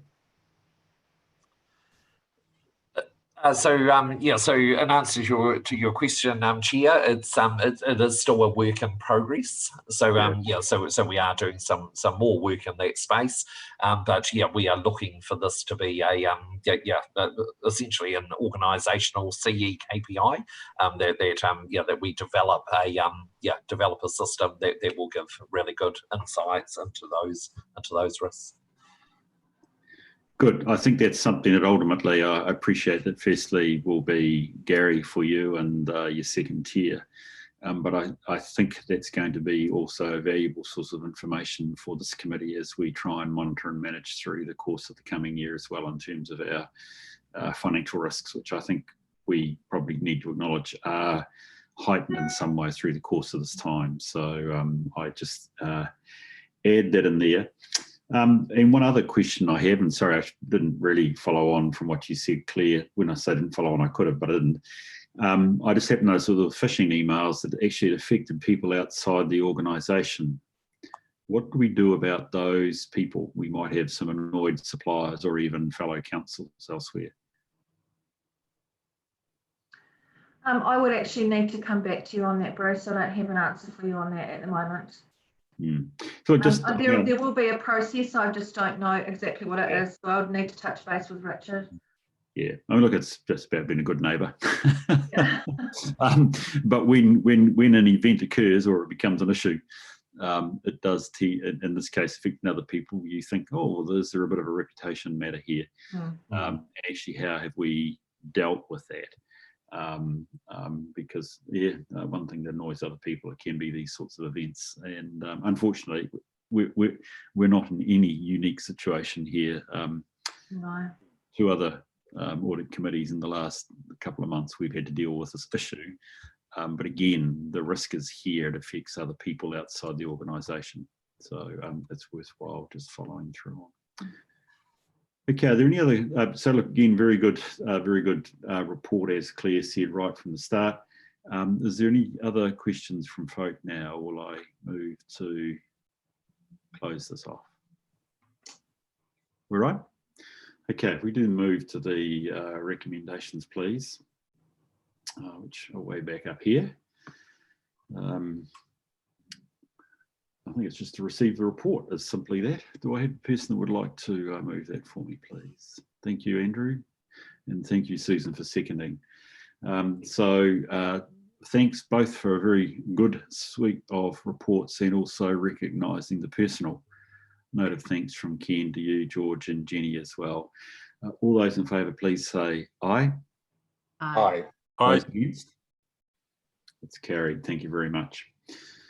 Right, roughly on time, although I might be slipping a tad, but I'm just wondering, do we have Sam, have we got Benita and Co on board at this stage for the next item? Yes, we do. Both are present. Ah, right. Well, welcome, Benita. Oh, we have down there Benita and Richard. Well done. Sorry, I've now seen you on the participant list. It's great to have you folk here. So look, we have a very important one. It does follow on indeed from our risk discussion that you have sponsored, Claire, around asset management planning, and a really pivotal report that I think the committee acknowledged and recognised at the time that the plans for, which I think might have been last year, were being drafted up knowing this was going to occur. So some reasonably direct and pithy assessments by Benita and her team. I wonder, firstly, who's leading off? Is that going to be you, Dawn? Mm-hmm. Yeah, Morena, everyone, and thank you, Mr. Chair. As many of you are aware, asset management planning is something that's really important to me. And so when I came into this role, I was really equally as pleased to hear that this audit was underway. As you'll have seen in the audit report, there are a number of recommendations and certainly opportunities for improvement identified. And I'm going to be taking a lead role in developing a roadmap and how Waipa District Council responds to these challenges, because we're all very aware that there are significant benefits that can be attained from adopting really good asset management planning processes. Albeit we do have a number in place already, and those are also outlined in the report.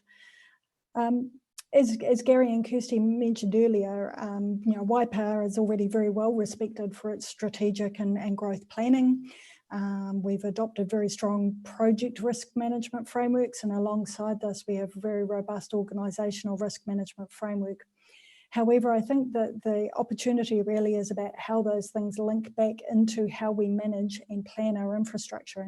And it's that response and that connectedness that is often missing. So as we've also already talked about, coming into the next long-term plan, we've shaped up our business cases for future capital investment. And we are confident that they are appropriately responding to our current organisational strategic framework, even though those asset or activity management plans are not fully completed. But to be fair, that's not unusual, as there are often iterative processes as we ensure that our strategic framework is right. And then particularly so in this particular cycle, when we've had a global pandemic to sort of challenge some of our future assumptions as well. So looking forward, where we need to focus is, as I say, not so much on the plans, the documents, but on our asset management planning. And so very much around our systems and our processes, which form those required linkages from our strategic framework through to our levels of service and then into our appropriate infrastructure management responses.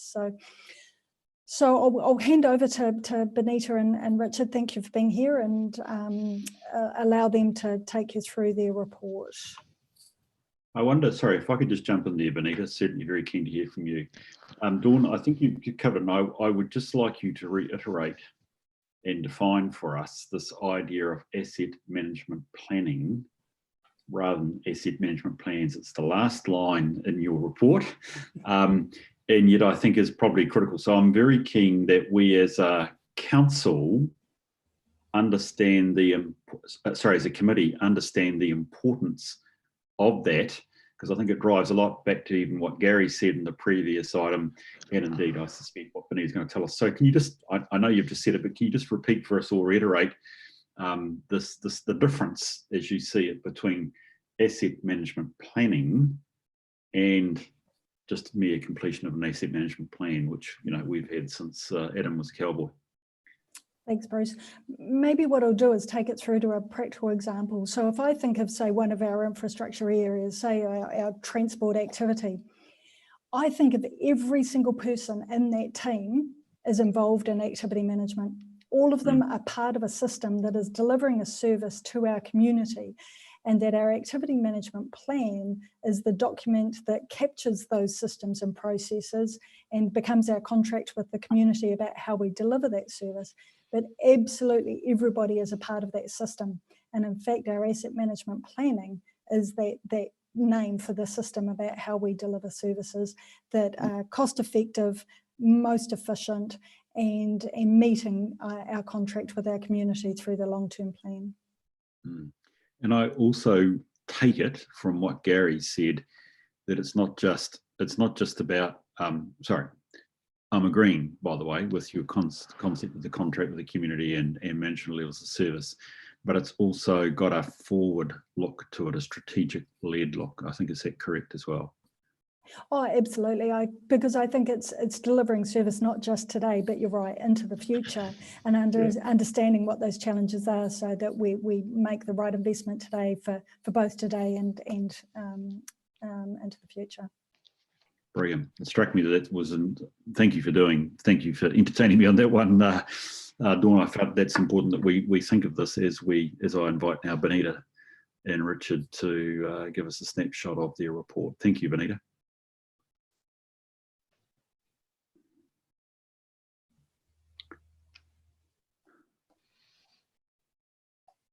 G'day, Benita. I wonder, have you turned your mute off?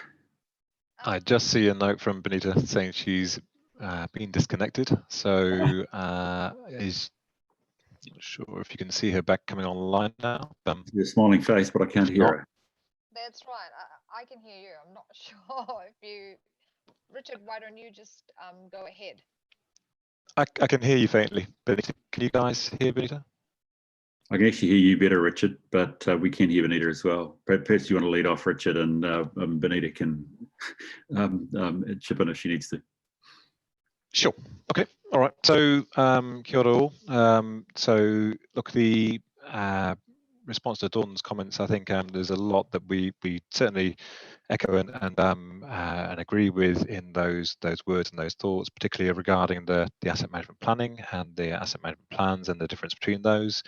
Also, I'd like to endorse the strategic and visionary nature of WIPA DC and the intent of the council, and that's very clear and apparent. So there were areas of improvement, though, clearly requiring attention, and our overall assessment of the WIPA DC asset management planning sort of system of controls, we pitched as a developing area. Okay, so that's against a 4-point scale, where we have good, effective, developing, and not effective. We also identified, I guess, 6 overall areas of recommendation, 4 which we consider to be high-risk areas. High-risk areas are those that are fundamental and require an urgent attention.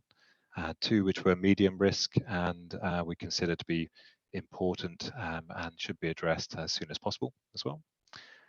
I think the overall, you've seen that the issues that we've raised. I'm happy to talk to any of those points as individuals would like to explore them further. But I think what I would say is that the combination of some of those findings do create a potential for conditions where significant failures are possible and surprises are possible within the overall infrastructure for the council area and the consequence on service delivery. There's also significantly, consequence for harm to people, the environment, and the economy if any of those sort of significant failure events were to happen.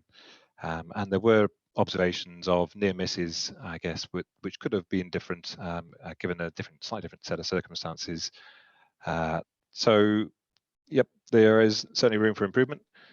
I just sort of caught the last tail of the risk session as well, and just the question around those improvement management. And I think one of the other important findings from the asset management review is that continuous improvement framework as well. So in years gone by, I think there is perhaps not been the evidence that continuous improvement has been achieved, that there has been good completion of some of the improvement actions that have been noted by council and others.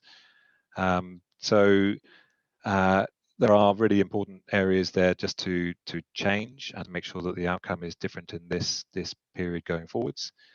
And there were absences in particular, which have some of which have been addressed already, regarding leadership, absence of policy that's fully endorsed, some of the strategic direction documents, and I think also the challenge of resources, at times resource shortages and churn in key staff positions as well.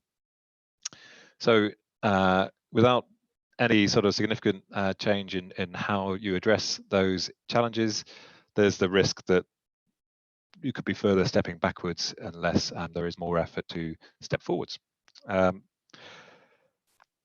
So yeah, look, I mean, I think that's the great aspiration within the council. I think we're clearly recognise that a lot of it is predicated on growth, of course, which is is a concern prior to the COVID emergence, and making sure that there's a really good foundation for asset management to undertake that planning of investment and to realise the benefits of growth and to acknowledge the challenges that it throws up as well. It does require a very good foundational asset management base, and so that's never more important than now, obviously post-COVID. So yeah, some work to do. Thank you for that, Richard. I'd like to open up for questions. Yeah, Roger. Make sure I'm on. Thank you. Yeah, thank you very much for that report. I did have a good read through it. I'm really pleased to see the in number one of the key findings, a confirmation that a number of our strategy documents are out of date, and I did in fact raise that at the last Audit and Risk Committee meeting. So I'm hoping that will be a point of action. Thanks. Thank you, Roger. Any other points people would like to raise? Yeah, Jim. Yep, switching on. Sorry about that. Yeah, I suppose it's a question to Dawn, really. I suppose in terms of turning this around, resourcing-wise, is this additional costs? Can we handle in-house, or have we got additional resourcing required? I have taken the opportunity over the last sort of month or two to connect with Hamilton City in terms of how they responded, because in 2013, 2014, they received a tagged audit report, I believe, or annual report with respect to their asset management. And subsequent to that, they created a centre of excellence within Hamilton City to start responding to the challenges that they were facing. They're a team of 3 people, but what they do is they have created a virtual team of the people who sit down within the activities to support and enable them to implement good activity management within the operational teams.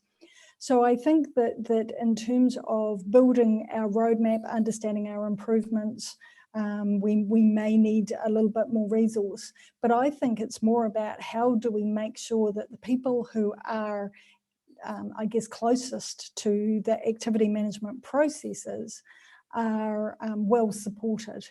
And so I think that's the model that I think has some real merit, and what I'm anticipating as being a rollout. And I don't think it should be resource hungry. I guess there may well be a need, but then maybe that's more around prioritisation and timing than just bringing on resource. But yeah, as I say, I'm certainly not advocating at the moment that we rush out and take on additional resource at this stage until we get a better understanding of where our effort is best placed. Thanks, Dawn. So it's more an attitudinal change rather than additional resources at the moment? Attitudinal, certainly culture. Yeah. I think there is some real gains we can have from people embracing both activity management planning, understanding a system, but then also from embracing a continuous improvement. And again, the work that George and Jenny do in terms of our business improvement and starting to tap into some of those opportunities to work with people, you know, slightly closer as well. Thanks. Thank you for that, Jim and Dawn. Any other questions? Yeah, and this is Andrew. Yep, go Andrew. Yeah, look, I tend to, probably not so much attitude, I agree with you, Dawn, is changing the way we think a little bit about these things. And to me, this is a reflection of the growth in our assets and therefore how they need to be managed. You know, I've been on council 6 odd years, and in that time, our assets have gone from 1.2 to 1.8 billion, I think. And yeah, as you achieve that kind of growth, or are subject to possibly that kind of growth, how we manage and think about managing our assets has got to grow with it. And yeah, congratulations to KPMG on pointing out the things that we need to do. Now we can get on and do them. So yeah, that's all good. Andrew. Claire, did you have a question, sorry? Well, yeah, I did. It's just that listening to what Dawn said, I do question whether or not there isn't a need for more resource. Like, I did read the comments about property activity, and really that it's been chronically under-resourced for some time. And so I thought that Jim's question was probably, yeah, well placed, because I appreciate, I mean, I thought it was great that you've already talked to Hamilton City and perhaps, you know, seeing how they handled it and whether or not there's an opportunity within the LAS to, you know, set up a centre of excellence for asset management or activity management planning, because I'm sure every council's facing this. Yeah, but I just got the sense that it's a bit more than simply giving people, I suppose, clearer direction and maybe access to really good information. It's, I think, and in a way, it might be a symptom of the growth that Andrew's touched on too, that really we've moved to another place, you know, that before maybe those roles did have time to do asset management when they weren't busy with other things. But from KPMG's report, I think they're highlighting that actually that we might have progressed beyond that.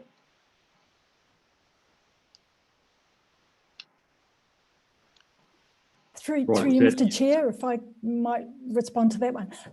Thank you, Claire. Absolutely acknowledge what you're saying, that within some activities that there are limitations. I guess, and I kind of anticipate that within each activity, you're right, people will have to acknowledge in terms of if they haven't got a resource to support activity management planning within each area, then that is something we will have to work with them to understand and resolve.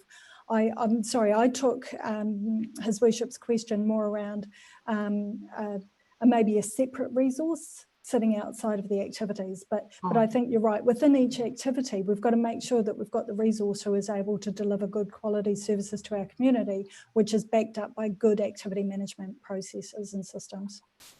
Yeah, cool. And could I just explore another thing? It's in that planning for growth, and that there is sort of seems to be a bit of a disconnect between, you know, the plan projections and then, yeah, how it all is implemented. And there's something picked up particularly about private plan changes or, yeah, growth cells that are activated out of sequence, I guess, or, you know, unexpectedly. I'm thinking of the Hautapu one, yeah, because I have heard other planners, like an Auckland planner, saying that they want to ban private plan changes. I guess private plan changes just disrupt the whole very careful and long-term processes that have been put in place to bring to fruition, yeah, certain, yeah, expansions, yeah, of whether it's residential or industrial activity, yeah. And is this business of different growth cells coming on or completely new ones being put forward, is that in itself the problem, that we should actually be much firmer in protecting those really long-term preparations we've already got in place? Yeah, so that we're not going to have, yeah, I suppose some nasty surprises around the corner, because we've tried to, you know, cater to the needs of these people that are wanting to progress something much, you know, urgently, or yeah, a completely new project. But in fact, it can upset the apple cart.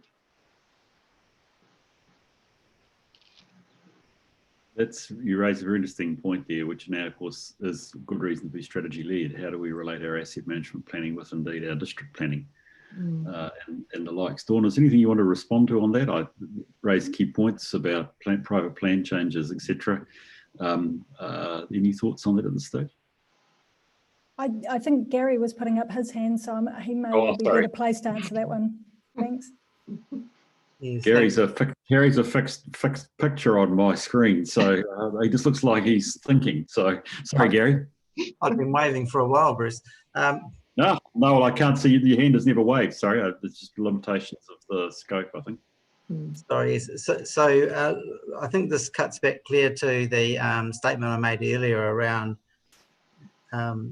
the difference between asset management planning and activity management planning. And so, notwithstanding that we do a lot of work planning for growth, the strategy around that and the way in which growth ought to be accommodated and sequence and time, all those sorts of issues don't make their way through into the activity management plans.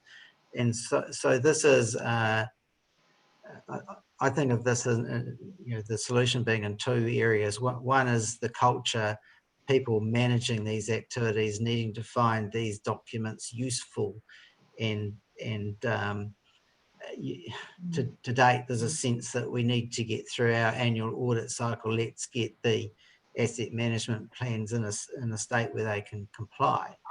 But fundamentally, I think the people managing the assets don't find these documents useful, and that's a major education issue for us. So for me, there's a significant issue around leadership and culture.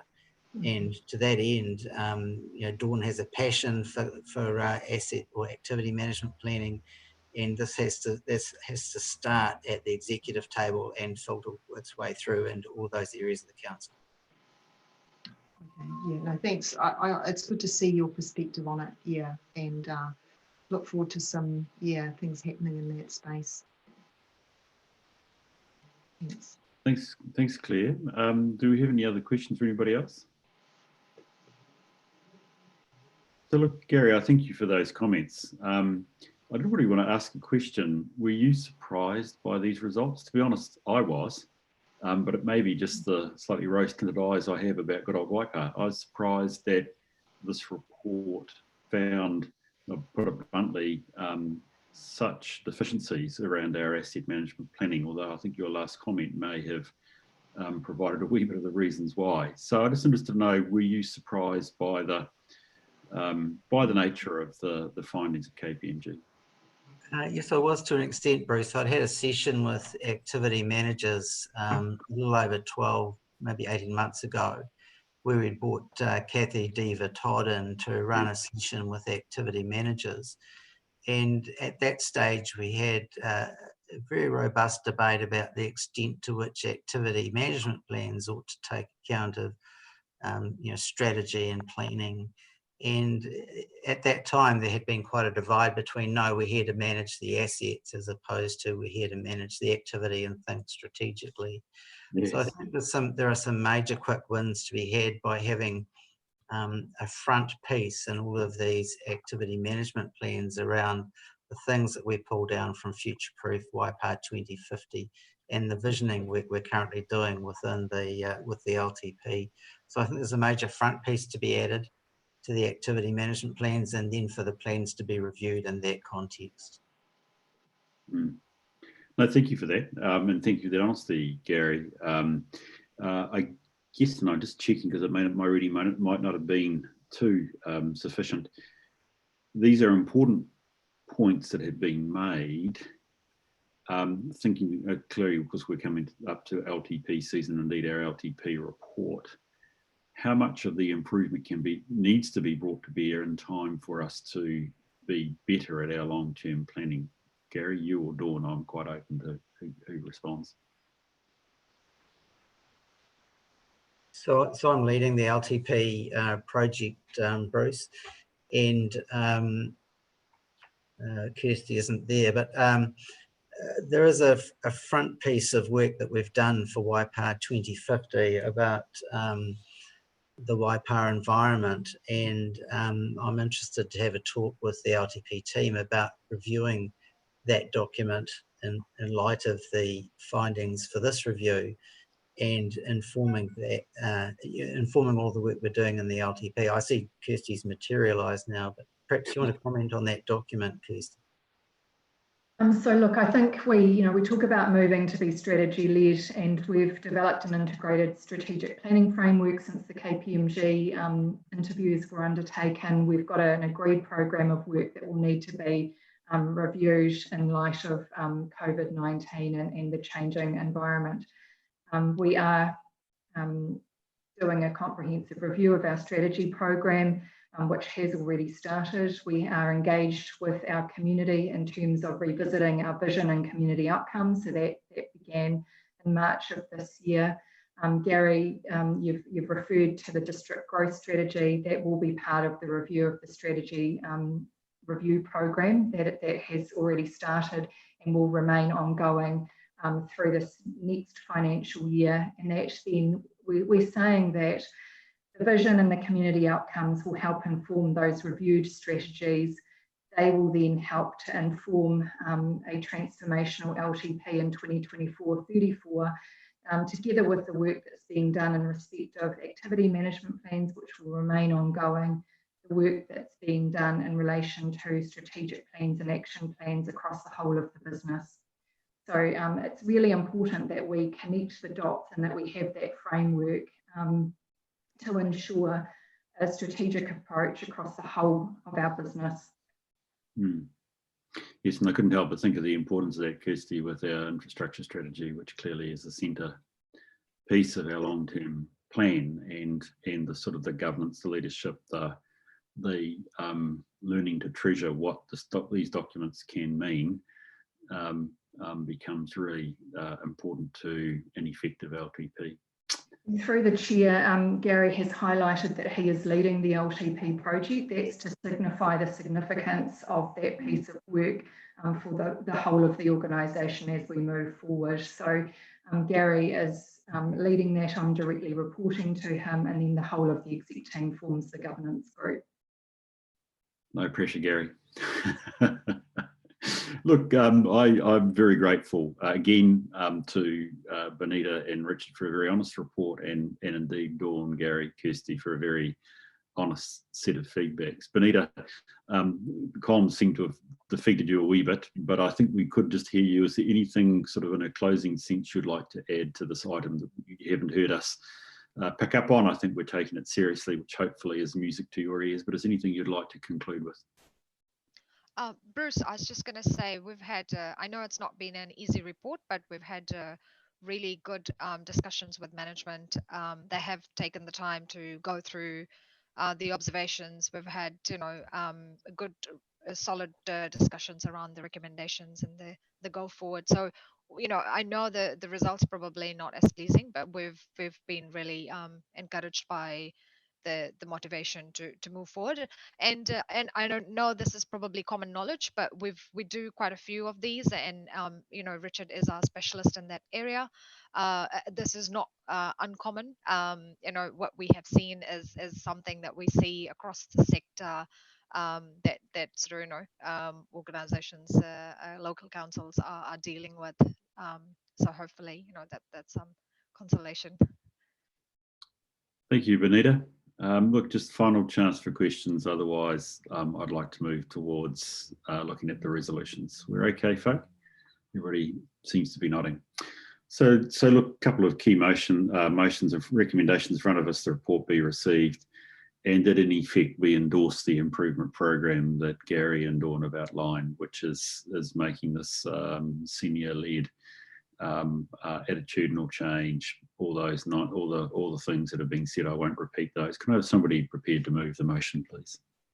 I'm happy to move. Thank you, Jim. And Andrew, I'll take your hand as a seconder. All those in favour, please say aye. Aye. Aye. Those against? It's carried. Anita and Richard, thank you again very much. Yes, a surprising report, but one which is being treated seriously. So I do appreciate your work. It's been very helpful for us as a committee. Thank you. No worries. No problem. Thank you. Thanks. Thank you, everyone. Bye now. See you around. Right. Well, we probably have already dealt with some of the next paper, but it doesn't matter. It just reflects the value of our agenda, and thank you for your good preparation, people, because we've already touched on this partly through our quarterly risk update, partly through the previous item. But now let's turn our focus to the annual plan, and indeed keeping in mind we've got the long-term plan to go as well. So, Kirsty, I think it's you again. We're keeping you busy. Through you, Chair. Take it that this report is read. You'll recall that in May, through our extraordinary meeting of this committee, I was requested to provide an update prior to the revised draft annual plan being presented to the Strategic Planning and Policy Committee meeting. Just a couple of things. In the executive summary, identify that the financials referred to within the report are still being finalised. So there are some financials that I would like to highlight changes to, if that's acceptable to the committee. Yeah. So just in terms of the process that has been undertaken, so we talked last time about a comprehensive review of the draft annual plan that was out for public consultation in March and April, and that review being led by the executive team, but impacting on staff across the whole of the council, looking at operating expenditure, capital expenditure, the capital works program and revenue. So when we last met, provided updates to the key assumptions that underpin the annual plan. Since then, we've received submissions, and the Strategic Planning and Policy Committee on the 26th and 27th of May heard submissions. 11 submissions were presented verbally from the 42 that we received. In terms of the section entitled Overview of the Revised 2020 Annual Plan, there is a table that summarises key financials, and the changes that I would like to draw your attention to are the operating expenditure. So the revised annual plan figure has changed, and that it's now 95.95 million, and that's a result of last minute changes that have been made as a result of submissions received and to the annual plan and through the work that's been undertaken by our finance team. So just moving on then, the other changes that have been made relate to the interest rate. So this relates to the interest savings on borrowing. So this is in relation to the key drivers. So the revised work or revision work that's been undertaken leaves us with a headline rates increase, proposed rates increase of 2.4%. That remains unchanged. But in relation to that heading, the drivers for change, we talk about the growth, the impact on rates, and interest savings on borrowing. So that percentage, we talk about that changing from 2.5% to 1.5%. That revised figure is actually sitting at 1.8%, and that's the finalised weighted average interest that has been confirmed by the finance team. The dollar amount, though, that represents the saving remains unchanged at $810,000. Just with regard to process, so in this report, we do signal that the revised draft annual plan will be presented to the SP&P committee on the 17th of June. That date has changed due to a cancellation of the Service Delivery Committee meeting. So the report and revised draft annual plan will now be presented to this committee, to SP&P, on the 16th of June. So that's next Tuesday. With regard to the Assessment against legislative requirements. So I outlined the considerations that are required to be taken into account in determining whether we meet our statutory requirements, comply with policies, and in fact whether there is any significant or material change that requires further engagement with the public. And we refer there to external legal advice having been obtained from Simpson Grierson. In essence, that advice concludes that there is nothing that prevents us from setting rates, that there is no change required to our revenue and financing policy.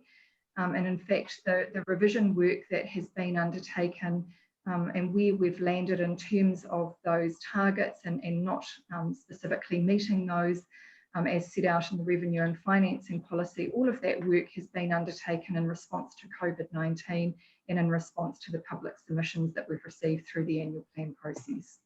And so I'm happy to respond to any questions, but I think that's probably enough coverage for the report itself. Thank you, Kirsty. That's a very useful verbal report. I do appreciate that. So committee, this is we need to look at this from a risk lens perspective. You've obviously got, as a council, more work to do next Tuesday on the 16th. So it is critical that we have a look at it from a risk lens rather than trying to do the policy end of the scale, which is yours in a different venue. People want to make comment or raise questions with Kirsty or Gary or any of the assembled team here. Bruce, I've got a question. It's Claire. Go for it, Claire, please. Yeah. So I've got a question about the cash surplus. I was surprised to see a cash surplus. So there's one indicated of about 1.1 million. Could you give us an idea of where that eventuated from? And there's no proposal to put that into the rating formula. It's more that it's going to be retained, and I think it's quite a large amount to be retained. Yeah, so I'd just like to understand a bit more about the thinking about that. I mean, what's given is that, you know, we're in a very uncertain environment and it'd be prudent to just keep the whole lot in reserve in case we need it. I think that's what I read from that. So through the chair, I can talk to the reasoning for retaining that, but perhaps Ken, you might also like to assist and talk to how we've arrived at a cash surplus. But certainly in terms of why we're retaining that, so we've highlighted through the report and in fact through other reporting and discussions with elected members that we are in a very uncertain environment, that we have adjusted the key assumptions that underpin the long-term plan as so far as they relate to the annual plan through this revision work, relying on expert advice that we've received from Infometrics and other data sources, including Waikato Regional Council, Te Waka and the Sulgum Data Service. However, you heard earlier today from Earl White and the information that he shared and the thinking that he provided is different from in fact what was provided back in March. Things are looking a little more positive. And so, so yes, the recommendation has been and is at this point in time to retain that cash surplus to provide a buffer given the uncertainty that we have in terms of at the point that the borders open up, whether there will be further restrictions imposed on the nation that impact on us here at Waipa in terms of the economy, you know, the environment, the risks imposed in terms of public health. But I'd like to hand over to Ken, if I may, through the chair, to just provide an overview as to how we've developed that cash surplus and any further comments, Ken, in terms of the reasoning for retaining that. Yeah, that's fine. Thank you, Kirsty, and through the chair. Hey, look, I think that probably the most important thing that I just want to say is that in regard to that cash surplus of 1.1665700, so of course, actually, that is not at this very moment real. So yes, you do just need to bear that in mind as well. So Kirsty was talking about the uncertainties during the annual plan period, which I totally agree with. We have got uncertainty during the annual plan period, but we also do have some uncertainty on that 1.165 million.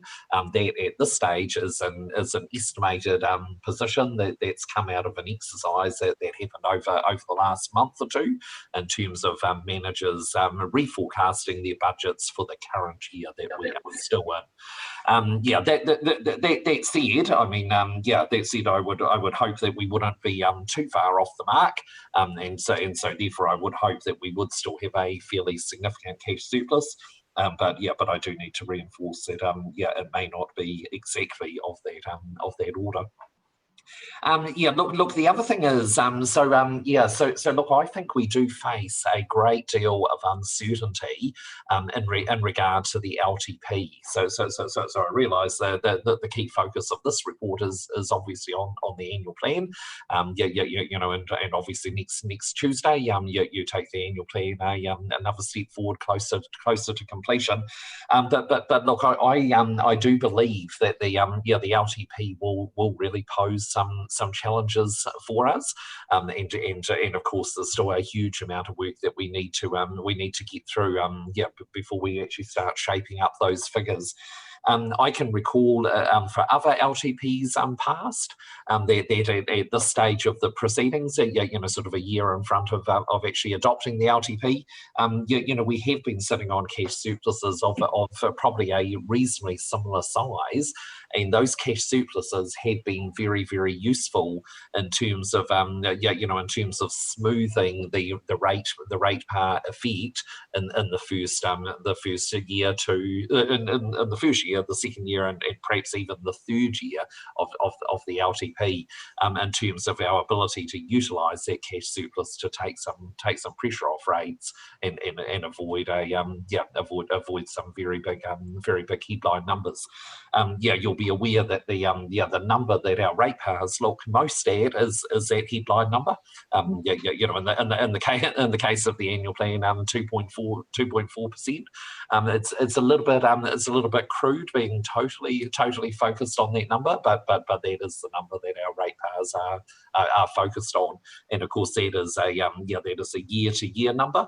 So for instance, if we chucked all of this cash surplus into reducing our 2.4% lower, what that will naturally do is the year after, i.e. the first year of the LTP, the headline number in that year is going to be a lot greater, because we have potentially, you could argue, artificially reduce the amount of the number in the annual plan year. So while we do very much adopt a philosophy at YPAR, I mean we're very, very conscious of where that cash surplus has come from.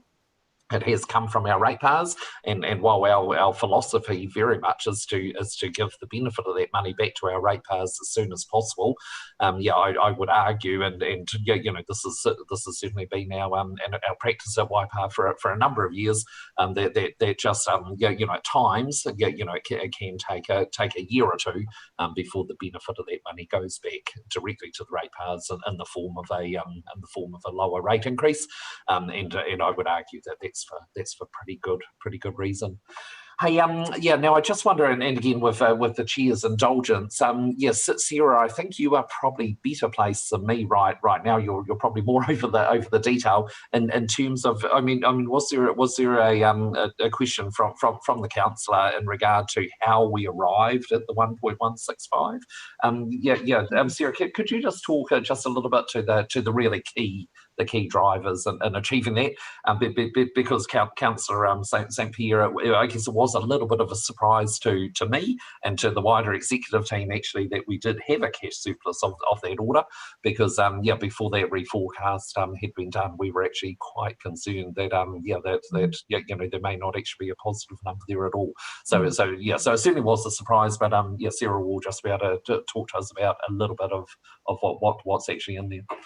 Yeah, so this year we did go in with an opening cash surplus balance of over $1 million, so from prior years, and that mostly relates to as we get to the year, year end, obviously we have forecast savings from budgets not being spent essentially. But this year we also did have extra savings in the cash surplus of around 600,000 from COVID savings from the lockdown, and obviously not being able to complete maintenance and, you know, cleaning, all that sort of stuff. So yeah, I just that figure isn't finalized because we've done some recent forecast changes, so it's a constantly moving thing, and like Ken said, it is a forecast only, so we can't guarantee that that actually will materialize until the end of year. Yeah, thanks for that. That's really helpful. It's an interesting question, Kevin. Thank you for spotting that. It is a question of risk.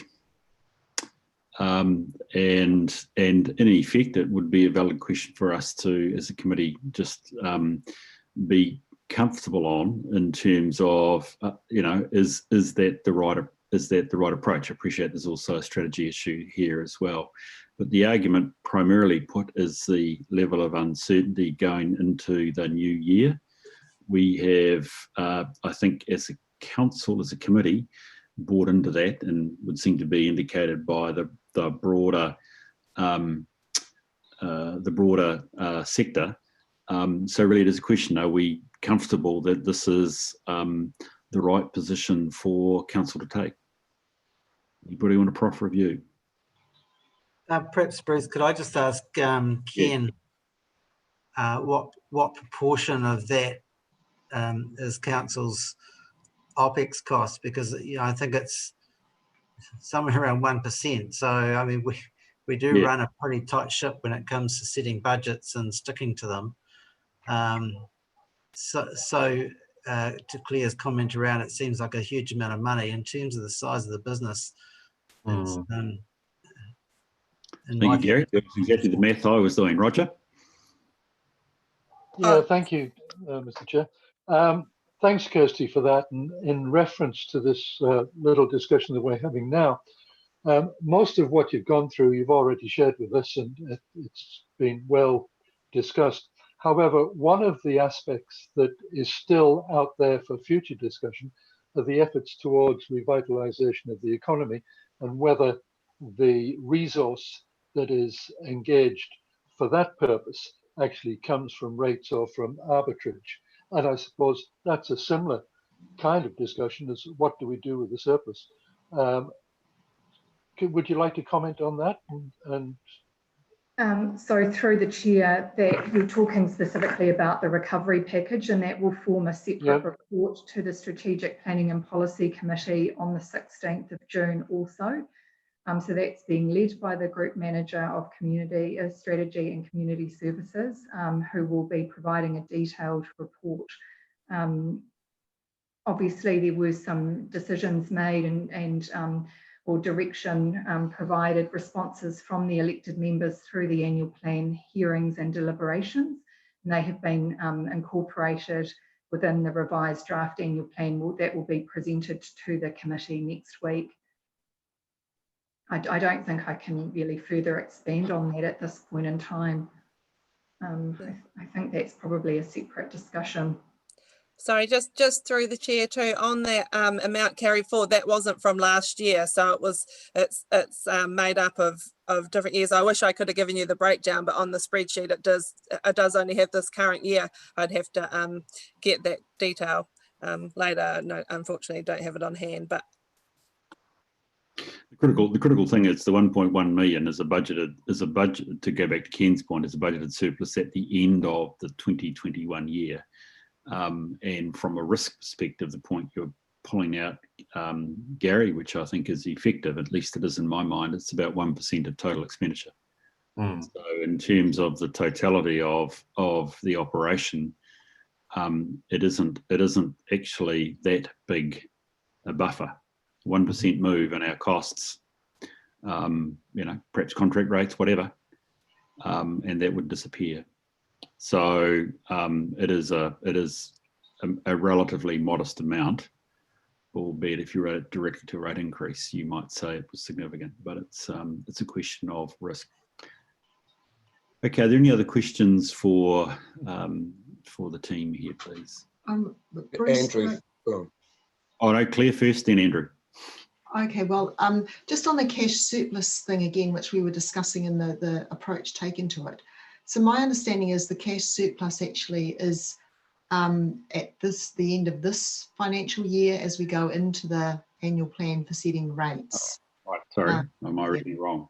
Yeah, and so I understood that our rating income, and this is from memory, is about 65 million. And so I calculated that as about a 1.5% of our rating income, and that we use things like, you know, if we're going to have a 0.1% of increase in rates, it's about $200,000 or $300,000 or something. So at the moment, I feel that we're coming into an annual plan year where we are facing exceptional circumstances. And I feel that if we, you know, disclose that amount of cash surplus that we are holding back to ease council's cash flow situation, we may be putting more stress under our ratepayers because they aren't getting the benefit of it being returned to them or their rates being reduced. So I appreciate what Ken has said about, look, this is a longer term game that we have to be thinking about, or a decision rather than a game, I suppose. Yeah, a strategy that we have to be mindful of the rates increases going over more than one year, and that there's a lot of uncertainty when we have an LTP about how big those increases will be, especially in the first 3 years. So I just feel that we have to have, you know, good facts to support whatever decision that we make to justify whether or not that money is retained to assist council in its business, or whether it's acknowledged that we could actually allow the ratepayers to have more of a benefit of it. Yeah. Oh, sorry, just through the chair. We already applied 914,000 of that cash surplus to the annual plan, and that was the majority of the amount carried forward. The increase in cash surplus of that 600,000 from COVID, from the lockdown, was obviously a late addition to that.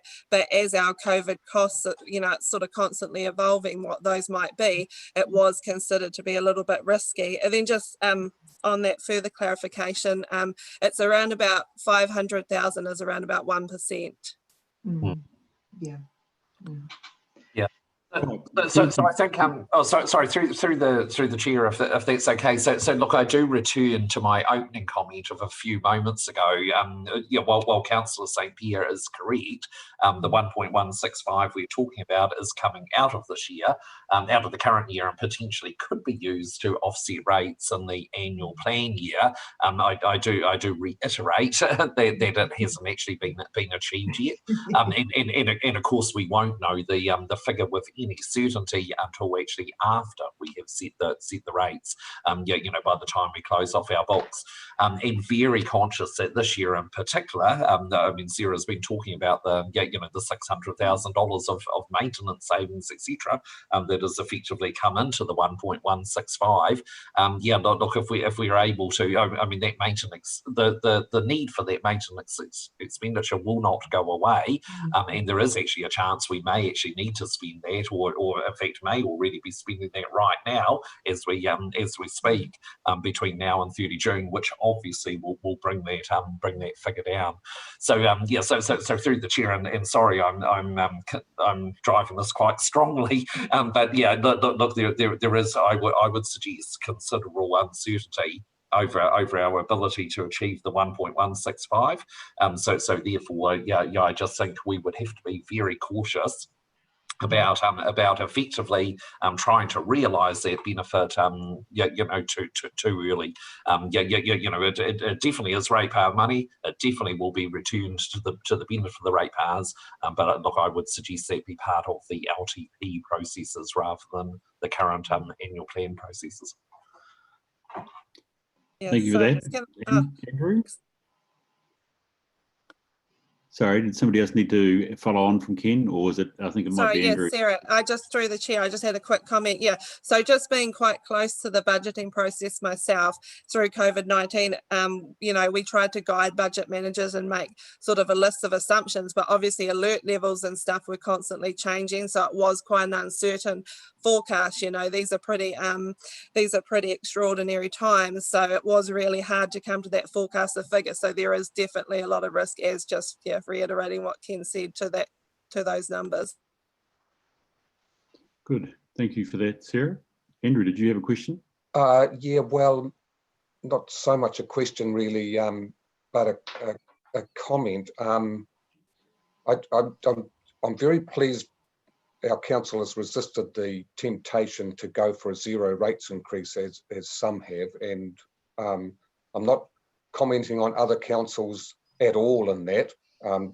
Each one is different, but I do think that, you know, going for a zero rates increase is going to put a significant burden on the future, point one, and point two, would necessitate measures like redundancies and effectively reduce council's ability to perform going forward. So, you know, there's just that point. I do totally take Ken and Sarah's point in regard to the actual quantum of the cash surplus. It's certainly something yet to be found out, and as Ken says, it's not really until the accounts are produced and I suppose audited that we really know exactly what it is. Yeah, and Roger, just regarding your point on the arbitrage fund, I totally agree with you that, be it arbitrage or cash surplus, it's taxpayer, ratepayers' money, and we totally have to bear that in mind when we decide what we're doing with it. Thank you for that, Andrew. Are there any other questions or comments at this point? Yep, if I may. Go for it, Roger. Oh, thanks for you, Chair. Yeah, thanks, Andrew. I think this question of arbitrage and how much of a cushion do we build in for the uncertainty of the future? When we talked about arbitrage, we said that the possibility was that we would protect all or some of that as a cushion for uncertainty in the future, and yet we're now looking at another 1.16, again adding to that cushion. And then of course there is the future possibility, although you know we can't say what the interest rates are going to be, but future arbitrage that might eventuate. I'm just wondering, how far do we need to go to build a cushion into next year's rating model? Bruce, could I, or Chair, could I respond to that? Yeah, welcome. Okay, yeah, thank you. Yeah, so look, yeah, Councillor Gordon, I think you just need to be aware that in regard to the the arbitrage fund, which obviously a fairly significant balance has built up on that over the last 2 or 3 years. I think you just need to be conscious that we will be bringing a report to the meeting next Tuesday, indicating that arbitrage fund would be the major source of funding for any recovery effort. So look, what we've got here is the arbitrage fund being dedicated towards this is subject to a decision of the elected members, but certainly the officer recommendation is that the arbitrage fund would be focused on recovery. That will be a bucket of funds, if you like, that could assist with that. Whereas the cash surplus, is effectively the retained buffer, well at least retained during the course of the annual plan year. We're looking to make that available for rates relief in the LTP going forward. So that's effectively what the officer recommendation is in regard to the two funds. In regard to arbitrage possibilities going forward, because you have just alluded to that just in the last few moments as well. Look, right now, arbitrage opportunities going forward are quite restricted.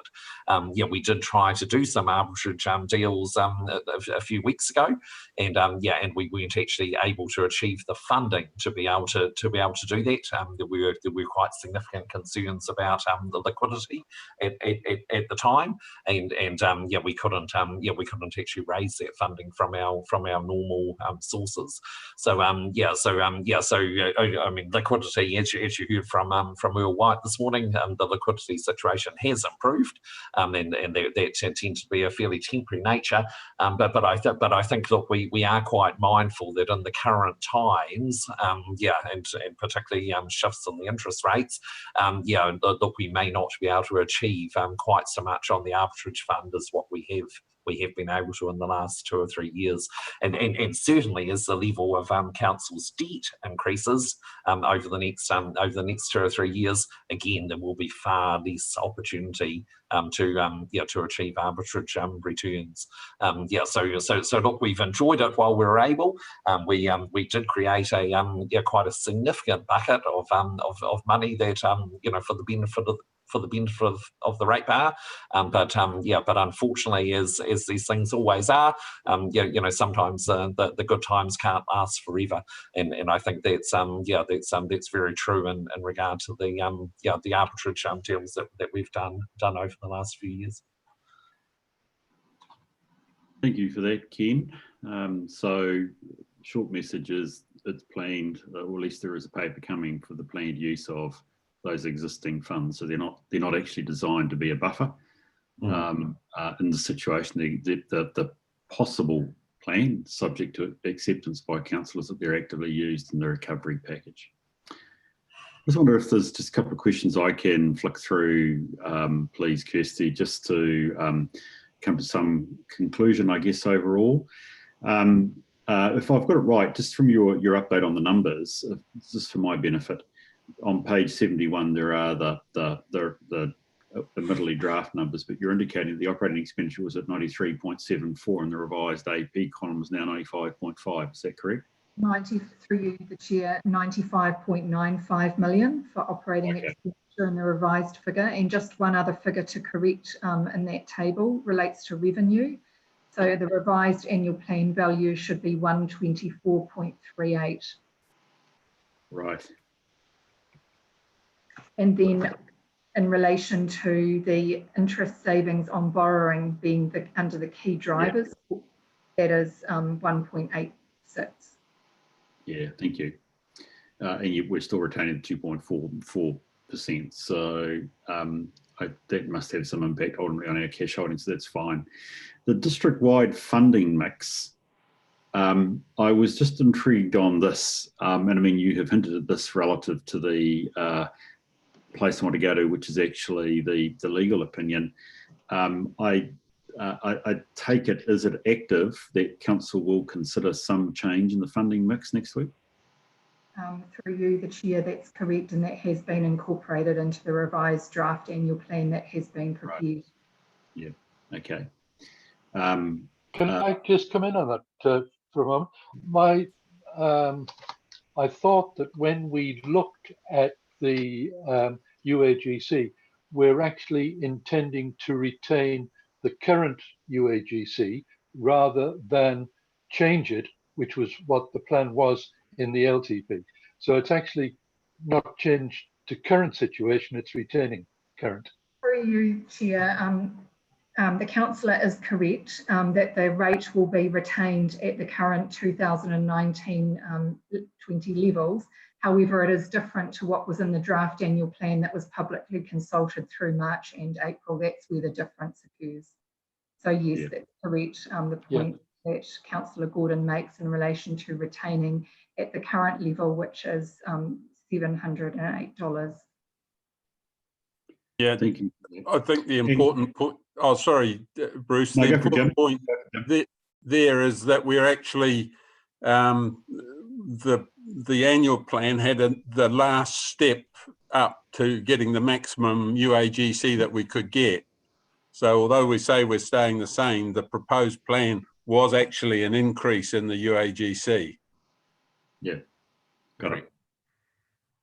Can I just check the central government funding applications? I presume none of these are at this stage anticipated in the annual plan, or am I wrong? Through you, the Chair, my understanding is that the growth cells for Cambridge being C1, 2 and 3 projects have been incorporated into the revised draft annual plan. So does that get covered? Would that be covered by the $73.4 million interest-free loan if that came on board? So, Mr. Chair, the issue there is that if interest-free money became available, that wouldn't come to bear until year 1 of the LTP. That's the interest costs. Yeah. So it wouldn't have an impact on this annual plan if the CIP funding came through for C1, 2 and 3. Yes, yes. So effectively, we've got the costs associated with growth in C1, 2 and 3 with an existing funding arrangement. If this came through, Gary, it would be a benefit, as you say, in year 1. Yes, that's correct, Mr. Chair. Could I just add another comment in relation to the desirability of keeping any cash surplus aside for next year, and that is that we're aware that the Crown will be coming up with various incentives for work-related projects through the year, and it will be useful, I think, if Council is aware of a small buffer that may be available, because some of these projects are going to require some funding on the part of the Council. And so by way of example, there are walking and cycling initiatives out there at the moment which require Council to find 10% of the money and the Crown 90%. And so in order to leverage those, we will need to find money from somewhere. So it's an example of, A, we're not certain of how much money we're going to have in the cash surplus, but B, to the extent that we're pretty confident we'll have one, useful to tuck that aside for A, year 1 of the LTP, and B, leveraging any projects that we might need to take advantage of as they come available. But it's important for the Council to know that that money's there. Certainly an important point, Gary, that I would bring to the committee from other councils is actually how do we, with the promise of shovel-ready money or whatever we want to call it, meet generally our obligation, because very little of it comes as a free lunch. In other words, we've got to be able to react. Okay, that's cool. So that then gets me to the very important section. I'm glad you did go to the significant lengths, Kirsty, of explaining, I think, the other thing that should interest this committee, which is that you've gone through a consultation. Obviously, what is going to Council next week is a recommended position. The critical question is, have we met our compliance requirements in terms of the Local Government Act, and is Council capable of making a decision without being challenged on the Local Government Act basis? And so I think that's important. It certainly makes sense to me. And you have, shall we say, boilerplated it with the Simpson-Grierson report, particularly around the revenue and financing policy, which was what originally attracted my attention when reading through this report. I got to the funding mix. So that's really helpful. We are, from a risk perspective, should feel comfortable that with a finalised paper for next Tuesday, Council's in the best position to make a decision. Okay, look, is there any other, sorry, my eye was just attracted. I should have looked at that. Oh, and the emerging risks, well, they look familiar because we've looked at them before. They come back to, amongst other things, monitoring, which is fine. So great to have that in a piece of paper. Are there any other questions at this stage? I feel like I'd like to draw the discussion to a conclusion. Although I want to say is, and I'm comfortable to move the motion that we received the report. It is our chance, our last chance to say anything to Council as a risk committee. I think what in receiving this, we are agreeing with this. It might be, Sarah, there's some more that you need to put around the cash surplus. because it may be a debating point next time, and you're a week further down the track, Ken, to knowing quite where it might land. But otherwise, we're saying, as far as we can see, all matters have been taken into account in terms of both process of delivering this for the 16th and also in terms of core risks around assumptions. So look, I would like to move that we receive this report. Do I have a second, please? I'm happy to second. Right. I am not seeing hands waving, but I heard a noise. Sorry, was that you, Claire? Yes, I'm happy to second. Yeah. Thank you very much. All those in favour, please say aye. Aye. Aye. Those against? Right, it's carried. Thank you very much. Thank you again, Kirsty. Very good paper. Really important point. Okay, bit to go yet. Procurement. So the improvement program, and Adele, you're going to lead off for us on this one, please? Yes, absolutely. Right, so this is an update on the improvement program in relations to the 2 internal audits that were done a while ago by KPMG. I'm going to take it as read and just highlight a couple of the key points and then take any questions. So Council, along with other councils, received a letter from the Office of the Auditor General recently. The letter follows a visit that was done by the OAG to all of the councils, and they interviewed a number of staff from each of those councils. Their focus was obviously on procurement. What they were looking for was to try and see where there were any gaps in procurement in councils, and also to get a bit of an idea of the capability and capacity that exists within local councils. So that report has come through. And it's come through with an article which poses a series of questions for all of the councils to consider and to help them get an idea of where their procurement is at within each of their councils.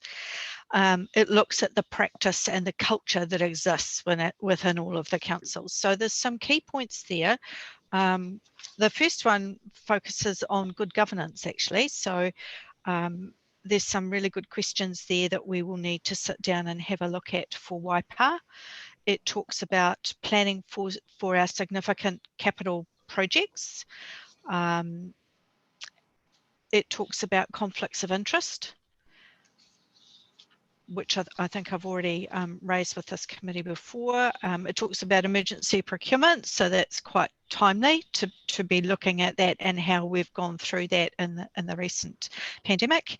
And then it starts asking, sort of diving a bit deeper into the councils around their own procurement capability and capacity, and asks us to look at some really good questions there internally and also around our policies and training.